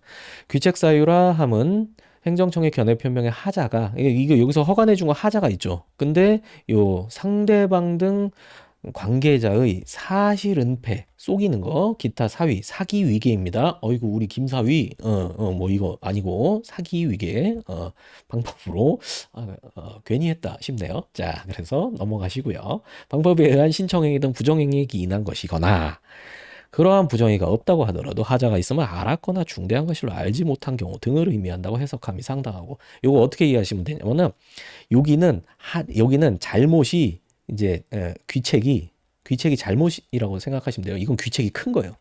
이거는 2번은 귀책이 한 중간 정도 되는 거예요. 그러니까 아예 대놓고 행정청 속이고 막 위계 막 하고 그러면 그건 진짜 나쁜 거죠. 그리고 설사 그거는 없다고 하더라도 하자가 있으면 알았거나 아니면 그래 몰랐는데 너한테 큰 과실이 있던 경우 요런 경우도 귀책 사유로 인정하겠다라는 얘기입니다. 그리고 이제 요 뒤에 귀책 사유 유무는 상대방 건축주뿐만 아니라 그로부터 위임받은 수임인 건축사이겠죠. 관계자 모두를 기준으로 판단하여 니네 편 전부 다 보겠다라는 얘기입니다. 자, 다 이유가 있죠, 이렇게. 그리고 여기는, 웃겨요. LPG 충전소 설치 예정지. 설치하려면 100m 내에 있는 건물주 동의서 다 받아야 돼요. 그런데, 우리 신청인, 우리 형님은, 그냥 다 위조였어요. 하나도 안 받고 그냥 다 동의서 해가지고 다 오케이 이제 한 거예요. 그래서 행정청에 냈더니 행정청이 동의서 받으셨네요 하면서 허가 내줬는데 막 짓다 보니까 이제 주변에서 민원 난리 나죠. 이제 그러니까 이제 여기서 야 네가 이거는 잘못이 정말 크죠. 그래서 이건 아까 앞번에 1번이 되겠죠. 자 그런 다음에 이제 3번입니다. 허가 신청 자격 없는 사람. 명의만 빌려주고. 이것도 읽어보시면 되겠네요. 이것도 아예 숨기고, 뭐 이런 것들, 은폐하고, 이런 키워드로 해결하실 수 있는 거 아시겠죠? 여기도 우리 사위 나오네요. 우리 사후의 방법으로 하사관 지원했다. 아까 말씀드린 겁니다. 33년 경과한 후에 준사관 임용 취소 처분. 이게 임용 결격 사유 그거랑도 연관이 되는 겁니다. 근데 맥락상 여기서 공부해도 이제 딱 맞아 떨어지니까 제가 여기 배치해 놓은 거고요. 자, 생물학적 동등성 시험 자료. 생물학적 동등성 이게 뭐냐면요. 그 새로운 약을 만들잖아요. 신약 같은 거, 뭐 백신 같은 거 이제 새로 만든다라고 하면은 이게 이 처음에 사람한테 시험을 처음부터 해볼 수는 없어요. 왜 잘못했다 죽을 수도 있잖아요. 그래갖고 이런 기니피그 뭐 이런 뚱뚱한 쥐 이런 데다가 이제 한번 주입을 해보는 거예요. 그래서 만약에 뭐 발모제다, 털이 난다, 라고 하면은 일단 사람하고 되게 비슷한 뭐 그런 기니피그나 아니면 돼지나 이런 데 주사를 해봐요. 그런 다음에 만약에 예를 들어서 그 실험체가 1kg인데 여기다가 뭐 10g을 넣으니까 효과가 났다. 그러면 이제 요 사람한테는 이제 거기다 곱하기 해가지고 몸무게 거기 맞춰서 양 이 정도 하면 되겠구나. 뭐 치사량 같은 거 할 때도 이제 이런 식으로 하거든요. 그런데 요 생물학적 동등성 시험이다라고 하면은 정말 이게 그 생물체에다가 그거 주입했을 때 이제 뭐 이제 그거 약효가 어느 정도 나오느냐 좀 더 구체적으로 그냥 말 나온 김에 설명해 드릴게요. 이게 어, 그래 저기 뭐냐 갑자기 그 단어가 생각이 안 나네. 바이엘이었나 그 회사 이름이. 하여튼간 자뭐 예를 들어서 비아그라라고 해봅시다. 자, 비아그라 뭔지 아시죠? 비아그라가 원래는 뭐 다른 치료제로 이렇게 개발하다가 이제 갑자기 다른 효과가 나오는 거예요. 갑자기 그게 이제 이렇게 되는 거예요. 그래가지고 이제 처음에 이제 바이엘 사연 맞을 거예요. 그 화이자 만드는데 그래가지고 이제 거기서 화이자구나. 하여튼 이제 거기서 이제 그 약을 만들어갖고 엄청 팔았죠. 근데 약 처음에 만들면 독점권을 부여해 준단 말이야. 그래가지고 이제 그 독점적으로 약을 막 팔아요. 근데 그 약에 이제 독점권이 끝나면은 그러면 다 베껴서 만들 수가 있어요. 그러면은 이제 우리나라 제약업체 같은 경우에는 이제 그런 신약을 만들 기술이 현저히 떨어져요. 외국의 이제 글로벌 제약사에 비해서. 그래서 우리 백신 같은 것도 다 화이자나 뭐 아스트라제네카 이제 이런 거 해지 우리나라에 있는 뭐 종근당 백신 이런 거 없잖아요. 그러니까 이제 그렇게 외국에 있는 거 이제 이렇게 베껴 오는 거예요. 그래서 이제 카피약을 만드는 건데 카피약을 만들 때는 이제 여기 그 판매 허가를 내줄 때 최소한의 기준으로 생물학적 동등성 시험 이걸 기준으로 삼는 거예요. 그래서 원본 약을 이게 그 주입을 했을 때 이런 효과가 나오면은 카피약은 그 원본 약의 최소 80% 이상의 효과가 나와야 이제 판매 허가를 내주는 거예요. 그러니까 이제 우리나라 제약사에서 이제 저 비아그라 그거 만료되고 나면은 이제 신나게 만드는 거죠. 그래서 이름도 되게 비슷하게 지어요. 막 그래갖고 일어서 그라 뭐 딱딱하그라 막 이제 이런 걸 막 만드는 거예요. 막 그래가지고 이제 막 이제 허가 신청하는 거죠. 그런데 이거는 사람한테 먹여서 이제 원본 약 대비 일정 수준의 그런 퀄리티가 나와야 되는데 이제 그걸 조작한 거예요. 그럼 당연히 야씨 버려 이제 당연히 해야겠죠. 위법하지 않다라는 겁니다. 갑자기 또 그렇습니다. 자, 그다음에 이제 국가의 유인된 신뢰로 넘어가 봅시다. 자, 이제 요거는 이제 법령 개정 관련된 건데 법령은 계속 사회가 변경되면 법도 계속 개정되잖아요. 그리고 이제 법을 개정함으로써 사회를 이끌어 나가는 경우도 있고. 근데 구법 상태 하에서 사람들은 뭔가 그걸 신뢰하고 뭔가 자기의 생활 관계를 형성하겠죠. 근데 법이 바뀌어요. 그럼 법이 바뀌면서 나한테 유리해지면 뭐 가만히 있죠. 근데 불리해지면은 이제 바로 왜 바꿨냐라고 막 이제 뭐 소송을 제기하고 그렇게 하는 건데 이제 사법부에서는 그거 판단하는 기준을 이렇게 내세우는 거예요. 자, 법령에 따른 개인의 행위가 국가의 일정 방향으로 유인된 신뢰 행사인지 아니면 단지 법률의 부여한 기회를 활용한 것으로서 원칙적으로 사적 위험 부담의 범위에 속하는 건지 요거를 보는 겁니다. 그래서 1번 같은 경우에는 의무사관 후보생. 그 의대 졸업하고 나서 군대 가야 되는데 이제 그것도 징집 면제 연령이 있었어요. 그래서 예전에 31살이었어요. 그러니까 31살까지만 군대 안 가고 잘 개기면 군대 안 가도 돼요. 근데 이제 이 사람은 31살까지 그냥 버틴 거죠. 졸라게 버틴 거죠. 요거를 이렇게 했어요. 자, 이렇게 해야겠다. 이렇게 해야겠다. 요렇게 하면 되겠다. 요것도 존 버런을 한 거예요. 그런데 이제 연령을 올려버렸어요. 그러니까 36살까지 가야 돼. 그러니까 이분이 야, 왜 바꿔? 이렇게 한 거예요. 그러니까 야, 이거는 국가가 널 믿으라고 유도한 게 아니라 네가 그 기회를 얄팍하게 활용하려고 하다가 안 된 거 아니겠니? 보호 안 돼. 이제 이렇게 한 겁니다. 그다음에 여기 이제 인정된 게 요거 삼천교육. 예전에 이제 전두환 대통령 시절에 이제 그 사회 정의 만든다라고 하면서 이제 삼천교육대 해가지고 막 그냥 잡아들였죠. 그러면서 이제 실제로 뭐 건달들도 잡혀 들어갔지만 이제 정말 무고한 분들도 많이 잡혀 들어가서 고초 겪고 막 술 먹고 그냥 길에서 한번 취해서 잘 수도 있잖아요. 근데 정신 차려 보면 삼천교육대야. 그래갖고 거기서 막 통나무 으쌰 으쌰 하고 막 다리 절고 막 이제 이렇게 되는 거죠.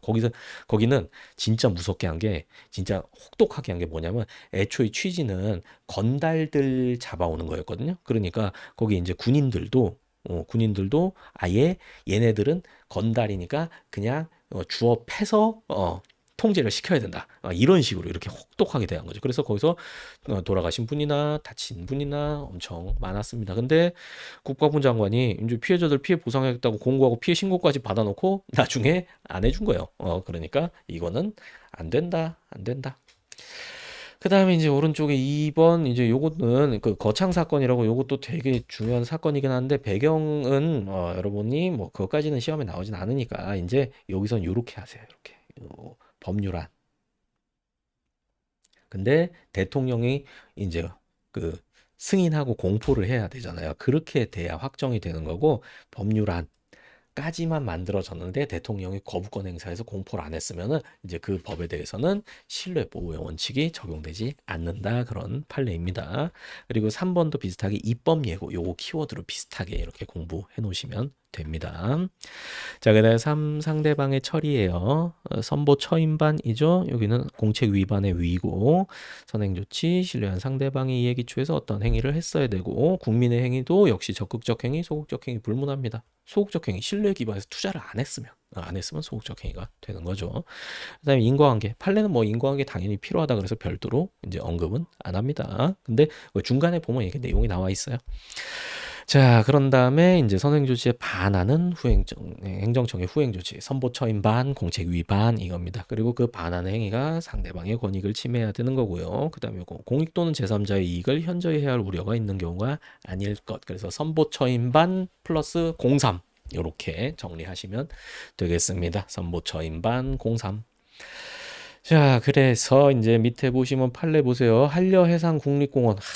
제가 되게 어릴 때 한번 가봤던 것 같은데 여기 뭐 경치가 기가 막히죠. 그래서 요 인근 자연녹지 지역 여기서 토속 채취 허가 법적으로 가능할 것이다라고 행정청이 얘기는 했어요. 근데 나중에 불허가 처분한 겁니다. 그러니까 이제 법원에 불허가 처분 취소송이 들어왔고요. 법원에서도 보니까 이 공책 위반 요건은 갖췄어요. 그런데 공익이 현저히 침해될 우려가 있는 거예요. 뭐 한려해상 국립공원 아름다워 하는데 저쪽에서 막 돌 깨고 있고 돌 날라오고 막 TNT 터트리고 그러면 이거는 좀 국립공원의 취지에 안 맞죠. 그렇기 때문에 야 어쩔 수 없다. 막 네가 참아라. 이제 이렇게 된 결론입니다.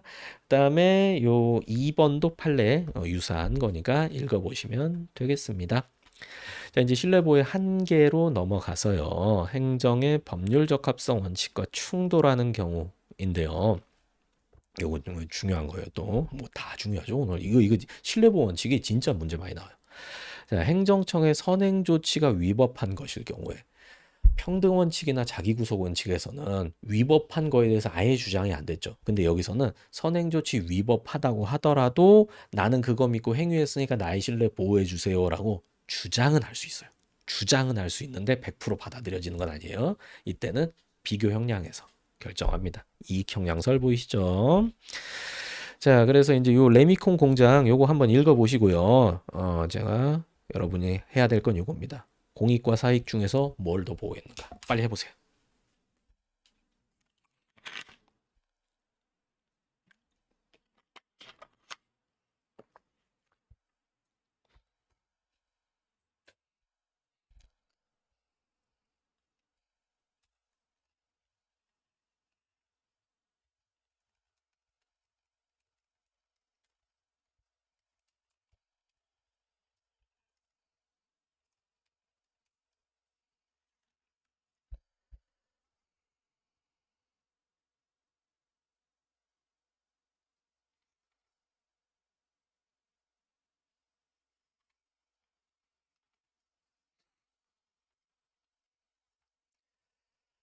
나오셨죠?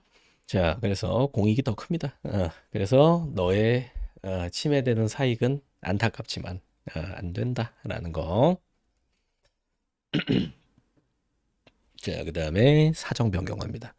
공적 견해 표명 후에 전제로 된 사실적 법률적 상태가 변경되었다면 신뢰보호 원칙 적용에 제한을 받게 된다라는 겁니다. 역시 이익형량 이렇게 한다라는 얘기인데 이제 요 판례의 멘트도 또 이렇게 따로 알아두셔야 됩니다. 자, 행정청이 상대방에게 장차 어떠한 처분을 하겠다고 공적인 견해 표명을 했어요. 확약 이것도 나중에 배울 건데 뭐 공적인 견해 표명의 대표적인 예가 약속입니다. 나중에 뭐 해줄게 약속하는 거 확약. 했는데 자, 그 자체에서 여기는 괄호 쳐두세요. 유효기간 뒀는데 신청이 없었다거나 뭐 당연한 거고 유효기간 끝나면 끝이죠. 그리고 확약 또는 공적인 의사표명이 있은 후 사실적 법률적 상태 변경 이거 네 글자로 뭐라 그래요? 사정 변경이라고 하죠. 그와 같은 확약 공적인 의사표명은 행정청의 별다른 의사표시를 기다리지 않고 실효된다. 요 멘트도 잘 알아두셔야 돼요. 그러니까 제한을 받게 되는데 판례는 아예 실효된다. 이렇게 표현한 판례가 있습니다. 실효는 이렇게 적어주세요. 자동 효력 상실. 제가 이런 포인트는 이렇게 말씀드리지만 여러분 상황에 따라서는 모르는 단어가 더 많을 수도 있으니까 그런 건 사전 잘 찾아보셔야 돼요. 자, 그다음에 그러니까 이제 뭐 이 단어 뭐예요? 막 이제 이런 거는 이제 여러분이 스스로 일단 먼저 1차적으로 해결해 보고 용어에 대한 질문은 요렇게 하셔야 돼요. 내가 사전 찾아보니까 요거 나오는데 여기서 뭔지 모르겠다거나 이거 적용해봐도 무슨 의미인지 해독이 안 된다. 그럴 때 이제 질문을 하셔야겠죠. 자, 그 다음에 법령의 개정에도 신뢰보호 원칙이 적용됩니다. 아까 그 법률 변경 그거랑 내용이 조금 연관이 되는데 또 요런 측면에서 또 다시 한번 보는 거예요. 자, 일반적으로 관련 법령이 변경된 경우 원칙적으로 변경된 법령이 적용이 됩니다. 변경된 법령이 적용되는데 예외적으로 개정법 적용이 상대 이익을 현저히 침해한다. 그러면 또 구법 적용하는 겁니다. 이것도 정리를 조금 요렇게 딱 해두시면 돼요. 자, 만약에 이제 개정법을 적용해요. 근데 이 개정법 적용을 한다, 안 한다? 개정법 적용을 한다라는 거는 공익을 우선한다라는 거야. 개정법 적용 안 한다라는 건 결국은 사익을 우선시한다라는 겁니다. 그러니까 여기서는 이제 요걸 생각하면 되죠. 법 개정은 공익 목적으로 하는 거니까. 근데 사익 같은 경우에는 이제 이렇게 하는 거죠. 구법을 신뢰한 상대방을 보호한다. 이렇게 이해해 두시면 되겠죠. 자, 그래서 이제 요 한약학과 사건 전에 했던 거 기억나죠? 이제 요렇게 조금씩 또 이제 앞에 나왔던 게 여기서 또 등장하고 이제 이렇게 되는 겁니다. 우리가 벌써 공부를 좀 쌓아놓은 거예요. 이제 요거 복습할 때 읽어보시고 요런 것도 읽어보셔야 되고요. 사건 한번 봅시다. 한약학과 사건 요거 복습 차원에서 한번 읽어봅시다. 요 밑에까지.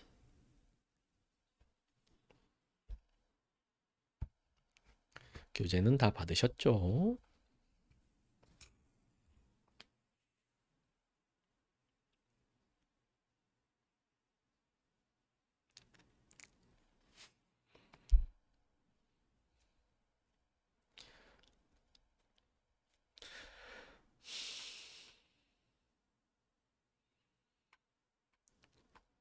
그러니까 얘네들은 보호해줘야 된다 이런 취지인 거 아시겠죠? 자, 그 다음에 이제 변리사 시험인데요. 변리사 시험 상대평가제. 근데 이게 절대평가와 상대평가 이렇게 있는데 우선 여러분이 아는지 한번 확인해 볼까요? 여러분 보는 시험은 절대평가예요, 상대평가예요? 공무원 시험, 군무원 시험 뭐 그런 거 절대요, 상대요? 상대입니다, 상대. 상대평가는 딱 TO가 정해져 있는 거예요. 몇 명 뽑을지 딱 정해져 있는 거. 그래서 무한 경쟁해서 이긴 놈들만 데리고 가는 거고, 절대평가 같은 경우에는 기준 컷이 딱 정해져 있어요. 기준선. 그래서 여기 넘어가면 다 오케이, 다 오케이 이렇게 하는 게 절대평가입니다. 그래서 이제 뭐 패스 논 패스 이렇게 하면 이제 절대평가다라고 볼 수 있는 거고요. 상대평가는 좀 뭐 학점 같은 것도 기본적으로 상대평가죠. 다 A는 몇 명 줘야 되고 B는 몇 명 줘야 되고 이제 이런 게 정해져 있잖아요. 근데 시험이 절대평가인지 상대평가인지에 따라서 공부하는 방식도 달라져야 돼요. 만약에 절대평가면 기준만 넘으면 되잖아요.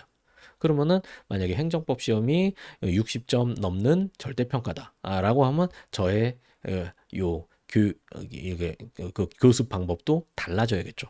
60점만 넘을 수 있도록 최대한 빠르게 하는 거. 그래서 이제 그때는 제가 이제 노래 요두 문자로 해가지고 노래 만들어가지고 이제 막 같이 춤추면서 이제 하고 그리고 시험 보러 보내는 거예요. 6개월 코스, 3개월 코스 해가지고. 그런데 지금 우리 상대평가잖아요. 그러니까 남들보다 잘해야 돼. 남들을 밟고 내가 일어서야 돼요.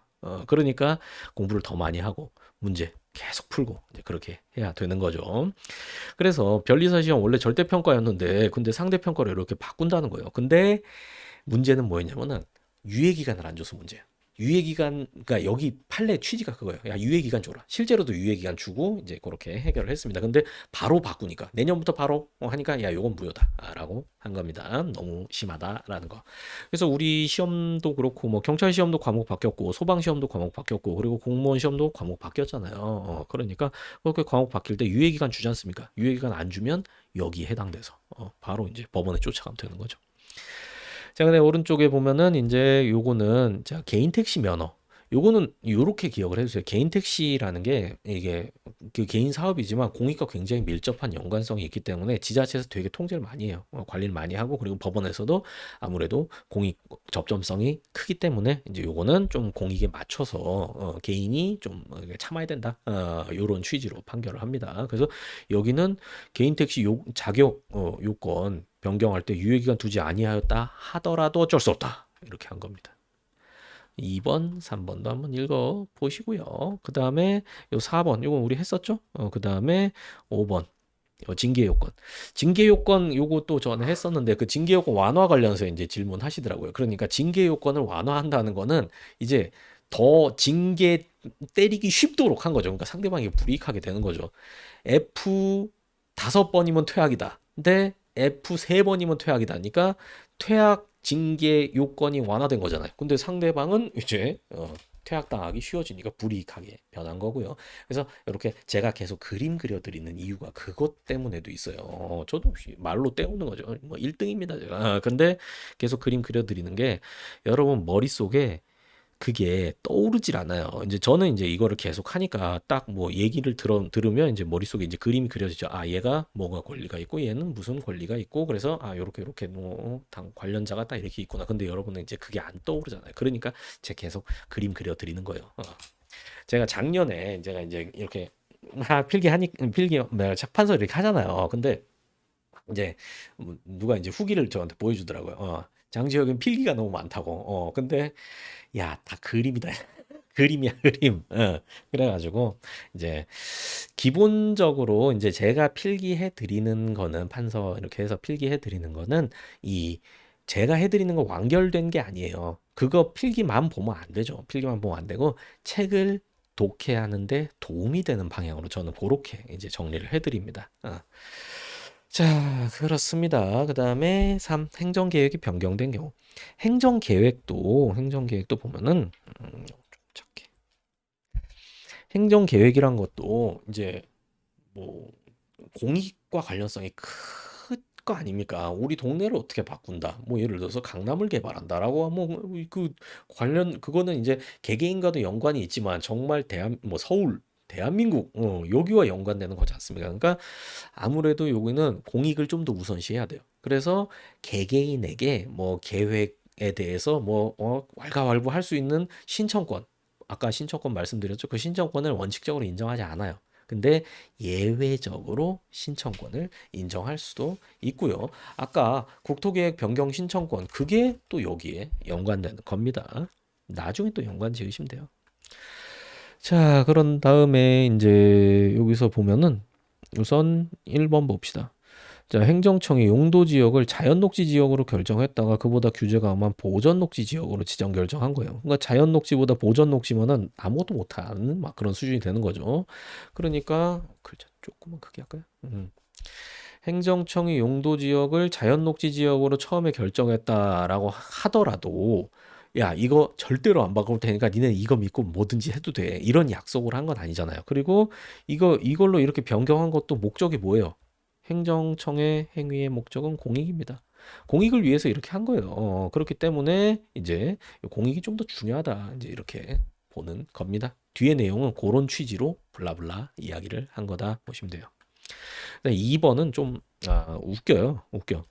자, 이게 어느 부지가 있어요. 어떤 부지가 있는데 이제 이 부지에다가 이제 그 구에서 구에서 여기다가 정구장 시설 설치한다 이렇게 계획을 공고를 했어요. 그러니까 이제 요 땅 주인이 자기가 이제 혼자 설레가지고 뭐 했냐면 여기 정구장 설치하면 정구장 그 운영권을 나한테 당연히 주겠지 해가지고 자기 돈 들여가지고 정구장 막 이제 이렇게 설계사한테 돈 줘가지고 이제 정구장 막 이렇게 지어야지 막 설계 잔뜩 해놓은 거예요. 돈 들여가지고. 근데 행정청이 바꿨어요. 정구장 말고 야 여기 청소년 수련 시설 지어야겠다라고 하니까 여기서 아니 뭐 하는 거예요? 나 벌써 돈 다 들여놨는데. 근데 여기 입장에서 황당하죠. 야 너한테 내준다고 얘기도 안 했는데 너 왜 그래? 라는 거. 그런 겁니다. 근데 이제 이것도 행정계획이랑 연관이 되는 거죠. 처음엔 좀 쉽게 생각하세요. 너무 막 100%다 하려고 하면은 이제 처음엔 잘 안 돼요. 자, 그다음에 세 번째입니다. 행정청에 착오가 있는 경우. 착오. 행정청 착오. 아까 그 착오 관련해서도 알고서 가만히 있었던 거랑 모르고 가만히 있었던 거. 그것도 관련해서 나왔었죠. 그리고 행정청이 잘못했다라고 하면은 신뢰보호 원칙 위반이 될 수도 있고 안 될 수도 있는 건데 아까는 이제 뭐 과세 이제 이거 한 건데 자 보세요. 요거는 이제 판례 개별적으로 이렇게 기억을 해 두셔야 돼요. 뭐 차고 있다 그래서 다 안 된다 이런 건 아니니까. 자, 여기서는 이제 실제 공원구역과 다르게 경계측량 표지 설치한 후 십수년 후 착오를 발견해서 아차차차해서 지형도 수정했다. 그러면 뭐 어쩔 수 없다라는 거죠. 뭐 신뢰보호 원칙 위배되는 거 아니다 이렇게 봤고요. 여기서도 이제 착오, 오류, 탈루, 오류 이제 이건 아까 우리가 공부했던 그런 맥락이고 이제 여기선 요게 좀 특이한 거죠. 요쪽이. 자, 동사무소 직원이 이제 행정상 착오로 이거 뭐냐면요.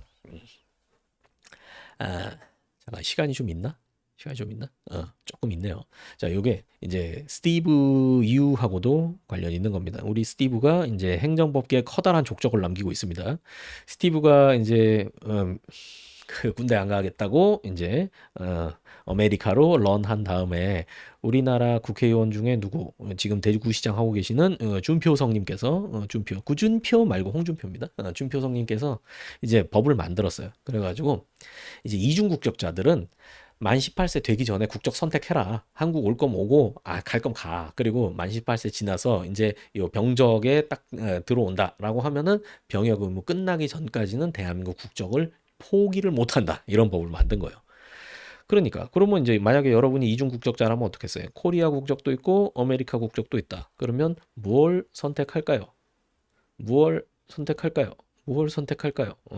당연히 한국인이라면 여기 선택해야죠. 자, 그래서 아메리카. 자, 그래서 이제 이 친구도 이제 아메리카 국적이 있었어요. 코리아 국적도 있고. 그런데 이제 자기가 이제 저희 동사무소 이제 갔죠. 가가지고 이제 국적 이탈 신고하려고 간 거예요. 국적 이탈 신고를 하려고 이제 관청에 갔는데 이미 국적 이탈을 사유로 한국 주민등록이 말소돼 있던 거예요. 그러니까 거기 담당 공무원이 벌써 국적 여기 주민등록 말소돼 있으신데요. 그러니까 여기서는 나는 자동으로 버려졌나 보다 이제 이렇게 생각한 거죠. 그래가지고 나는 미국인이야 이제 이렇게 생각하고 있었는데 근데 18세 되니까 갑자기 야 신체 검사 받으러 와라 하니까 이게 뭔 청천벽력이에요. 그래서 코리아 씨 해가지고 이제 여기다가 이제 이게 아니라 이제 바로 그냥 저기 뭐냐 자기 구청에 달려간 거죠. 그래갖고 나 빨리 대한민국 국적 버리게 해주세요. 그때 버린 줄 알았는데 왜 주머니에 들어있지? 하면서 버리게 해주세요 하니까 여기서 거부한 거예요. 안 돼. 18세가 지나서 병역법상 국적 포기를 할 수 없습니다라고 하니까 여기에 대해서 취소 소송을 제기한 겁니다. 여기에 대해서 취소 소송 제기한 거예요. 근데 법원에서는 너는 그 전에 행정착오 이지만 이거 믿었던 너의 신뢰를 보호해 줘야겠다. 버리고 가거라라고 한 겁니다. 자, 그리고 이제 2번인데요. 이것도 좀 골치 아픈 판례예요. 운전면허 취소 사유에 해당하는 음주운전으로 적발당했어요. 근데 여수경찰서장이 이제 여수에서 이제 음주운전 적발됐는데 여기서 이제 사무착오로 운전면허 정지 처분을 했어요. 정지 처분. 그리고 나서 이제 이 사람이 대구 사람이어가지고 이 대구 지방경찰청장이 운전면허 취소 처분을 요걸 취소하고 요거 취소 처분했거든요. 그러니까 야 이거 취소해 주세요 하니까 이거 취소하면 안 된다. 이제 이렇게 법원이 본 거예요. 다시 한번 설명드릴까요? 그러니까 행정청이 둘이 있죠. 그래서 갑이 처음에 이제 여기서 면허 정지 처분을 받았어요. 정지.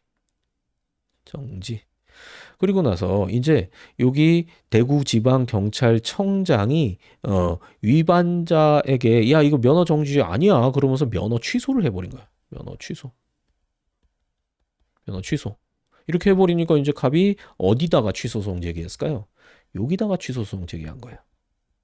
그러니까 법원에서 야 요거는 갑은 이거 믿었을 거 아니니 근데 이거 하면 어떡해 이렇게 했는데 이 판례는 비판 많이 받아요. 비판. 이거 잘못한 거니까 이거 취소하고 요 면허 정지를 취소하고 면허 취소 처분을 다시 하는 게 이게 공익에 훨씬 더 부합하는 거 아니냐 이렇게 해야 되지 않았냐 이런 비판이 있는 겁니다. 자, 그런 다음에 이제 신뢰보호의 적용 범위에서 확약 아까 말씀드렸으니까 읽어보시고요. 이제 실권의 법리입니다. 실권의 법리. 자, 실권의 법리라는 거 여기 의 한번 읽어보세요. 의.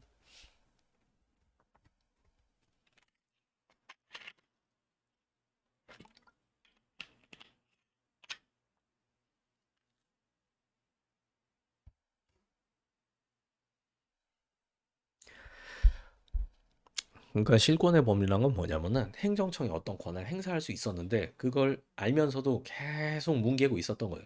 그러다가 한참 있다 나중에 그 권한 행사하려 그러면 야 이제 그거 안 돼. 그거 이미 실효됐어. 이제 이렇게 법원에서 봐버리는 겁니다. 자 여기 예시까지 읽어보셨죠? 장기간 알면서도 장기간 안 했다. 그러면은 야 안 한 거라고 신뢰했지 않았냐 이제 이렇게 보는 거예요.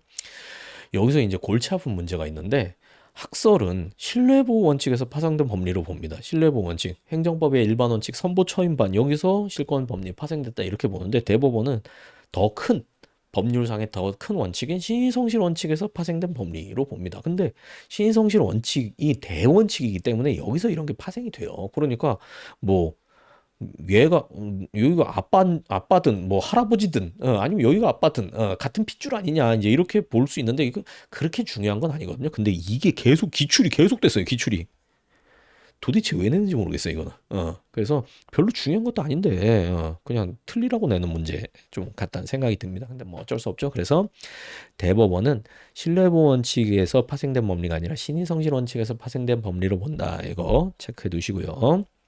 신성실 원칙. 읽어보시고 자 적용 요건 눈으로 체크하세요.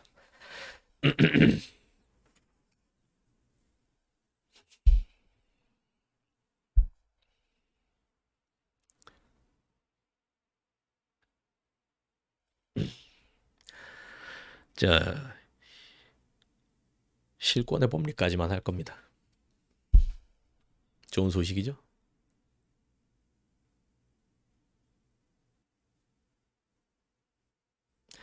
자 보셨고요. 이제 사건 한번 봅시다. 요거는 암기 정리를 좀 해놓으시면 좋은데 자 여기서는 자 운전면허 정지 기간 중에 운전행위 하면은 이거는 형사처벌, 사징금 상정 벌구금을도 받고 행정조치, 제재 처분도 받아요. 이거 면허 취소 사유거든요. 면허 취소, 취소. 정지 기간 중에 운전하면 취소 사유 할 수 있다 이렇게 규정돼 있어요. 근데 이제 택시 아저씨가 여기 형사처벌 벌금은 냈는데 취소 안 하네. 그래서 룰루랄라 운전 계속 하고 있었죠. 근데 언제 3년여가 지난 때 와가지고 행정 제재하면서 면허 취소를 해버렸어요. 그러니까 이제 우리 기사 아저씨가 여기다가 취소 소송을 제기한 거죠. 그러니까 법원에서도 야, 너무 늦었어. 이미 늦었어. 이제 이렇게 한 겁니다. 진작하지 그랬니? 이제 이렇게 하면서 이거 안 돼. 취소해 버렸어요. 근데 여기서는 1년 10개월 지나고 면허 취소했는데 야, 요거는 괜찮아라고 한 겁니다. 그러니까 밑에 읽어 보시되 결국 포인트는 3년이랑 1년. 요거 딱 기억하시면 돼요. 그다음에 오른쪽에 이제 2번 같은 경우에는 자, 허가받고 20년 다 되어서 취소했어요. 그게 20년이면 3년도 안 되는데 20년이면 근데 여기는 뭐냐면 86년에 취소했는데 85년 그때 알았어요. 그러니까 이게 알고도 오래 가만히 있었을 때 실효되는 건데 모르고 가만히 있다가 알고 나서 오 하고 바로 하면은 그건 실효되지 않습니다. 그래서 이때 비로소 취소 사유를 알고 했다. 그러면은 실권의 법리에 저촉된 게 아니다라고 봤습니다. 자, 효과 실권의 법리 요건이 충족되면 행정처의 권한은 자동 효력 상실됩니다. 그래서 더 이상 뭐 할 수 없는 거고요. 자, 그리고 기타 수익적 행정행위도 직권의 직권 취소 철회도 신뢰보호 원칙에 의해 제한된다. 이거는 나중에 우리가 직권 취소 철회 뭐 수익적 행정행위 여기 가서 또 공부하게 될 겁니다. 근데 이제 이런 거 단순하게 이렇게 생각하시면 돼요. 나한테 나쁜 거 줬다가 이게 얘가 다시 뺏어간다. 그럼 아유 야 고맙다 빨리 가져가 이렇게 되죠. 근데 나한테 좋은 거 줬다가 뺏어간다. 그럼 오 이제 이렇게 되잖아요. 그거 생각하시면 돼요. 떡 줬다 뺏으면 신뢰보호 위반이다. 신뢰보호 제한된다. 신뢰보호에서 그거 제한이 된다. 떡 줬다 뺏는 행위는 제한된다. 이렇게. 그래서 그때는 뭐 해야 돼요? 비교 형량해야 되죠. 비교 형량해서 뭐가 옳은가, 뭐가 공익에 부합하는가 이제 이런 걸 보는 거죠. 자, 취소소송 첫 출변 요거 나중에 다 공부하게 될 겁니다. 그러니까 이런 건 그냥 넘어가는 거예요. 자, 신뢰보호의 방법에서 존속보호와 보상보호인데 이거 나중에 다룹니다. 그러니까 싹 넘어가시면 되고요. 신뢰보호 원칙 위반의 효과 요거는 제가 그냥 읽어보고 넘기라고 했죠. 자, 오늘은 여기까지입니다. 고생 많으셨어요. 오늘 진짜 중요한 거 많이 했고 어려운 거 많이 했는데 근데 쉽지 않죠? 네, 해결해 나가셔야 됩니다. 아이고 저도 저기서 강의할 때보다 말을 제가 한 1.5배는 많이 한 것 같아요. 머리가 아파. 근데 또 여러분을 위해서 여러분 또 이렇게 강의 들으려고 이렇게 오셨는데 함께 힘내서 해야죠. 많이 도와주시고요. 많이 와서 좀 힘 좀 주시고 그렇게 합시다. 오늘 정말 수고 많으셨고요. 과제 내드릴게요. 과제는 OX 신뢰보호 원칙 전부다. OX 전부다. 전부 다 이렇게 하시고요. 제가 풀이는 중요한 것 위주로 해드릴게요. 중요한 것 위주로. 그리고 혹시 이제 여기 제가 해설 안 해드렸는데 이거 잘 모르겠다라고 하면 그거는 개별적으로 이렇게 카페에다 질문하시는 그런 걸로 해가지고 우리 요 수업을 좀 더 알차고 내실 있게 만들어 보도록 합시다. 자, 오늘은 여기까지 하겠습니다. 그리고 이제 피드백은 제가 지금부터 해드리도록 할게요. 수고하셨습니다. 수고하셨어요. 오늘도.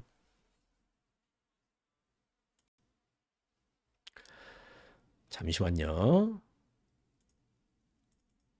잠시만요. 잠시만. 잠깐만 화면 잠깐만 바꿔 놓을게요.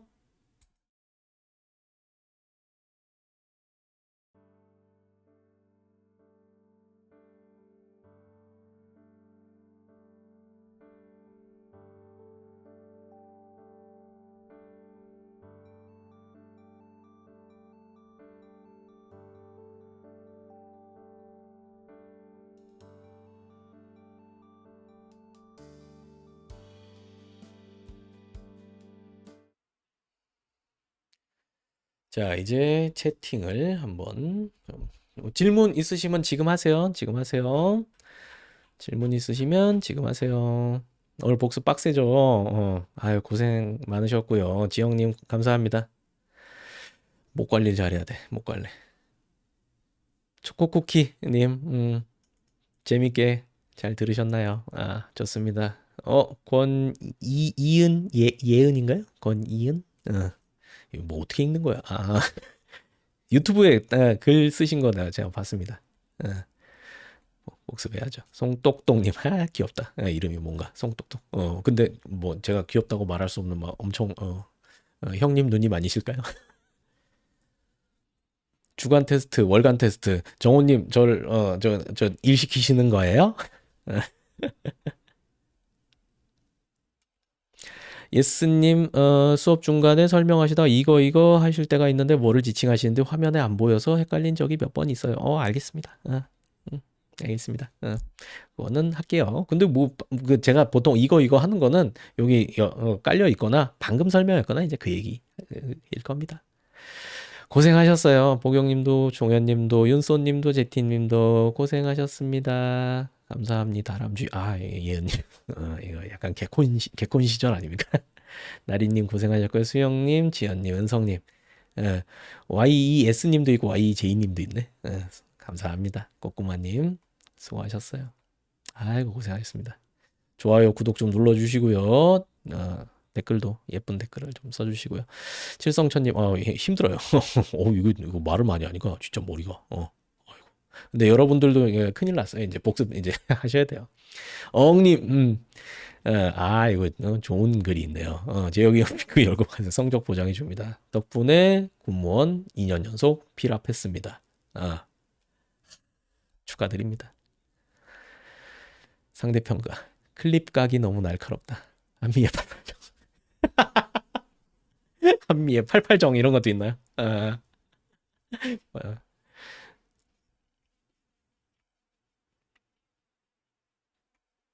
이건 뭐야 이거? 어, 1번 판례에서 부과할 수 있는 것을 알면서도 정이 아니라 것으로 바꿔야 하는 것 같네요. 조건님 오타수 정 부탁해요. 이걸 왜 바꿔? 정오표에 올려두겠습니다. 올리지 마요. 올리지 마. 정이 아니라 점이네요. 원 또 점. 이거 뭐 점점 뭐 하는 거야?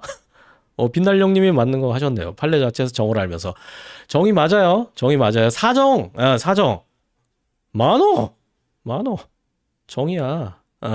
정을 알고 판례가 쓰는 거예요. 판례가 쓰는 거. 그럼 앞에 사정의의 정을 추가해야겠네. 태림님 이거 판례 문구 그대로예요.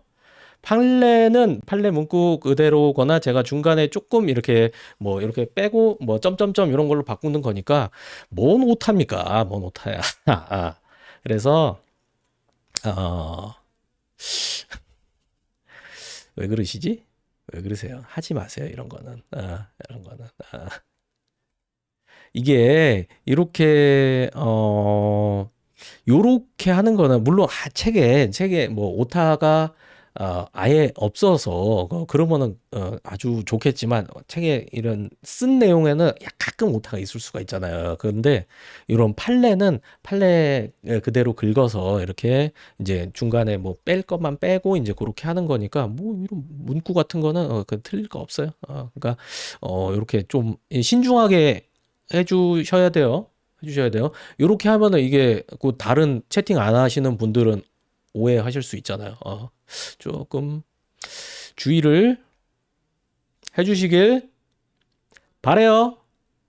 아시겠죠? Do you know? 자, 폐기물 계속 올라가 봅시다. 자, 짝수번 두 문자 오늘 두 문자 좀 맞나요? 제 잘못이 아니고 행정법 잘못입니다. 말 바꾸는 거 금지. 유진리님, 요렇게, 수업 내용 요렇게 정리하시는 거는 좋아요. 빛날령님 말 바꾸지 마라, 이런 거. 중간에 가끔 끊기는 게 있었나 보죠. 근데 그거는 이제 개인 그거 문제입니다. 여기 우리 사무실의 인터넷은 다시 좀 원활하게 된 것 같아요.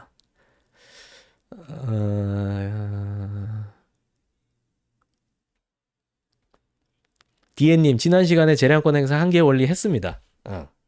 했습니다. 비례 원칙도 자꾸 보면 돼요. 자꾸도 아니에요. 조금만 보면 돼. 조금만. LPG. 플로피 디스크. 응애나 00년에 사람이 태어났군요.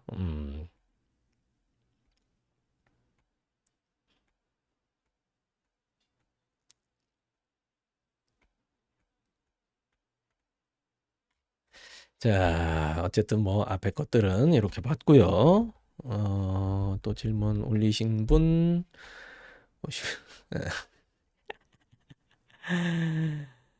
와, 유진이님 두 문자 또 해가지고 올리시는 거요? 아유, 굿입니다. 굿이에요. 현경님, 고생하셨어요. 오늘도 저녁 맛있는 거 먹어야지. 정호님, 아,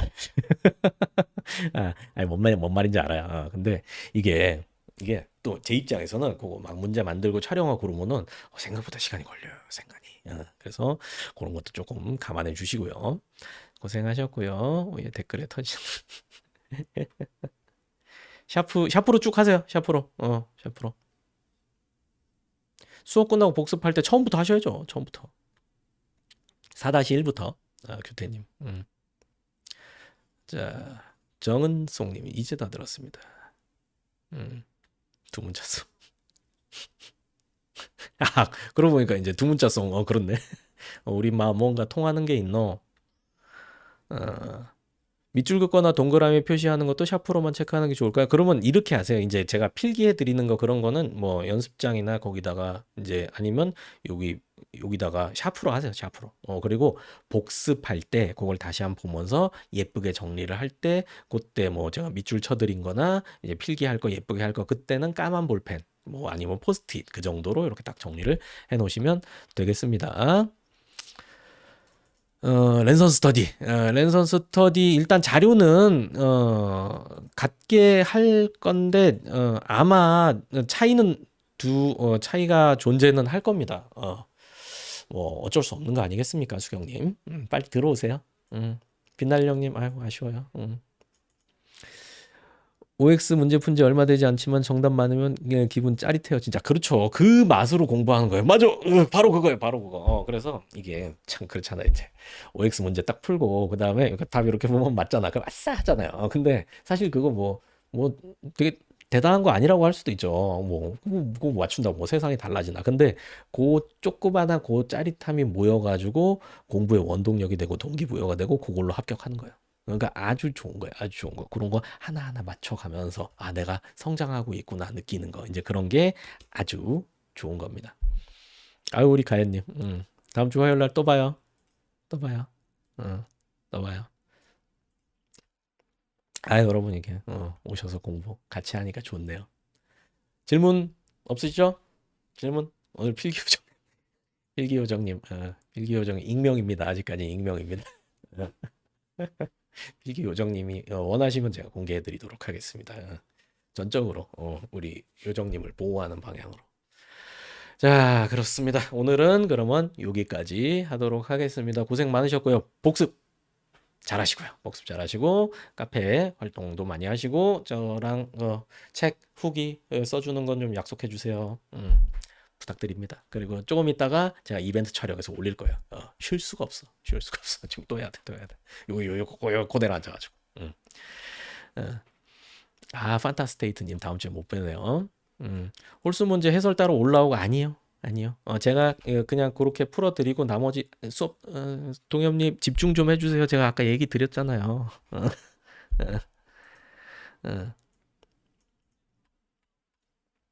그러니까 동엽님 조금만 이렇게 더 이렇게 적응하시면 될 거예요. 여기 문제 있는 거 100%다 풀면 그러면 시간이 너무 많이 걸리거든요. 그래가지고 이제 그거 이렇게 감안해서 이제 여러분 제가 풀어드리는 거 그리고 여러분이 스스로 풀고 혹시나 질문 있으면 질문 올리는 거 이거 적당히 병합해서 진행할 겁니다. 네, 우리 두 문자입니다. 우리 조교님도 하시고요. 괜찮죠? 스트리밍 괜찮죠? 과제 범위도 공지사항에 올려주시면 좋겠습니다. 이거는 쉽지 않네요. 이건 쉽지 않네요. 그냥 수업 때 이렇게 하겠습니다. 뭔가 이렇게 동현이 인터넷 끊겨서 넘어갔다. 그럴 수도 있구나. 맞아. 제가 지난주에 인터넷 끊기고 제가 그걸 바로 생각을 못했네요. 카페예요. 제티님 그냥 수업에서 잘 참고를 해주세요. 이게 사실 일이 엄청 많거든요. 진짜 우리 사무실에 그래가지고 이런 거는 좀 이렇게 수업 때 얘기하고 딱 하고 아시겠죠? 제티님 굿. 안 그러면 제가 죽어요. 집에 못 가. 요즘 저녁도 배고파 죽겠는데 막 8시 전에 먹지를 못한다니까요. 뭐 하다 보니까. 자, 오늘 여기까지 하도록 하겠습니다. 정말 고생 많으셨고요. 빠빠이입니다, 여러분. 주말 잘 보내시고요. 뿅.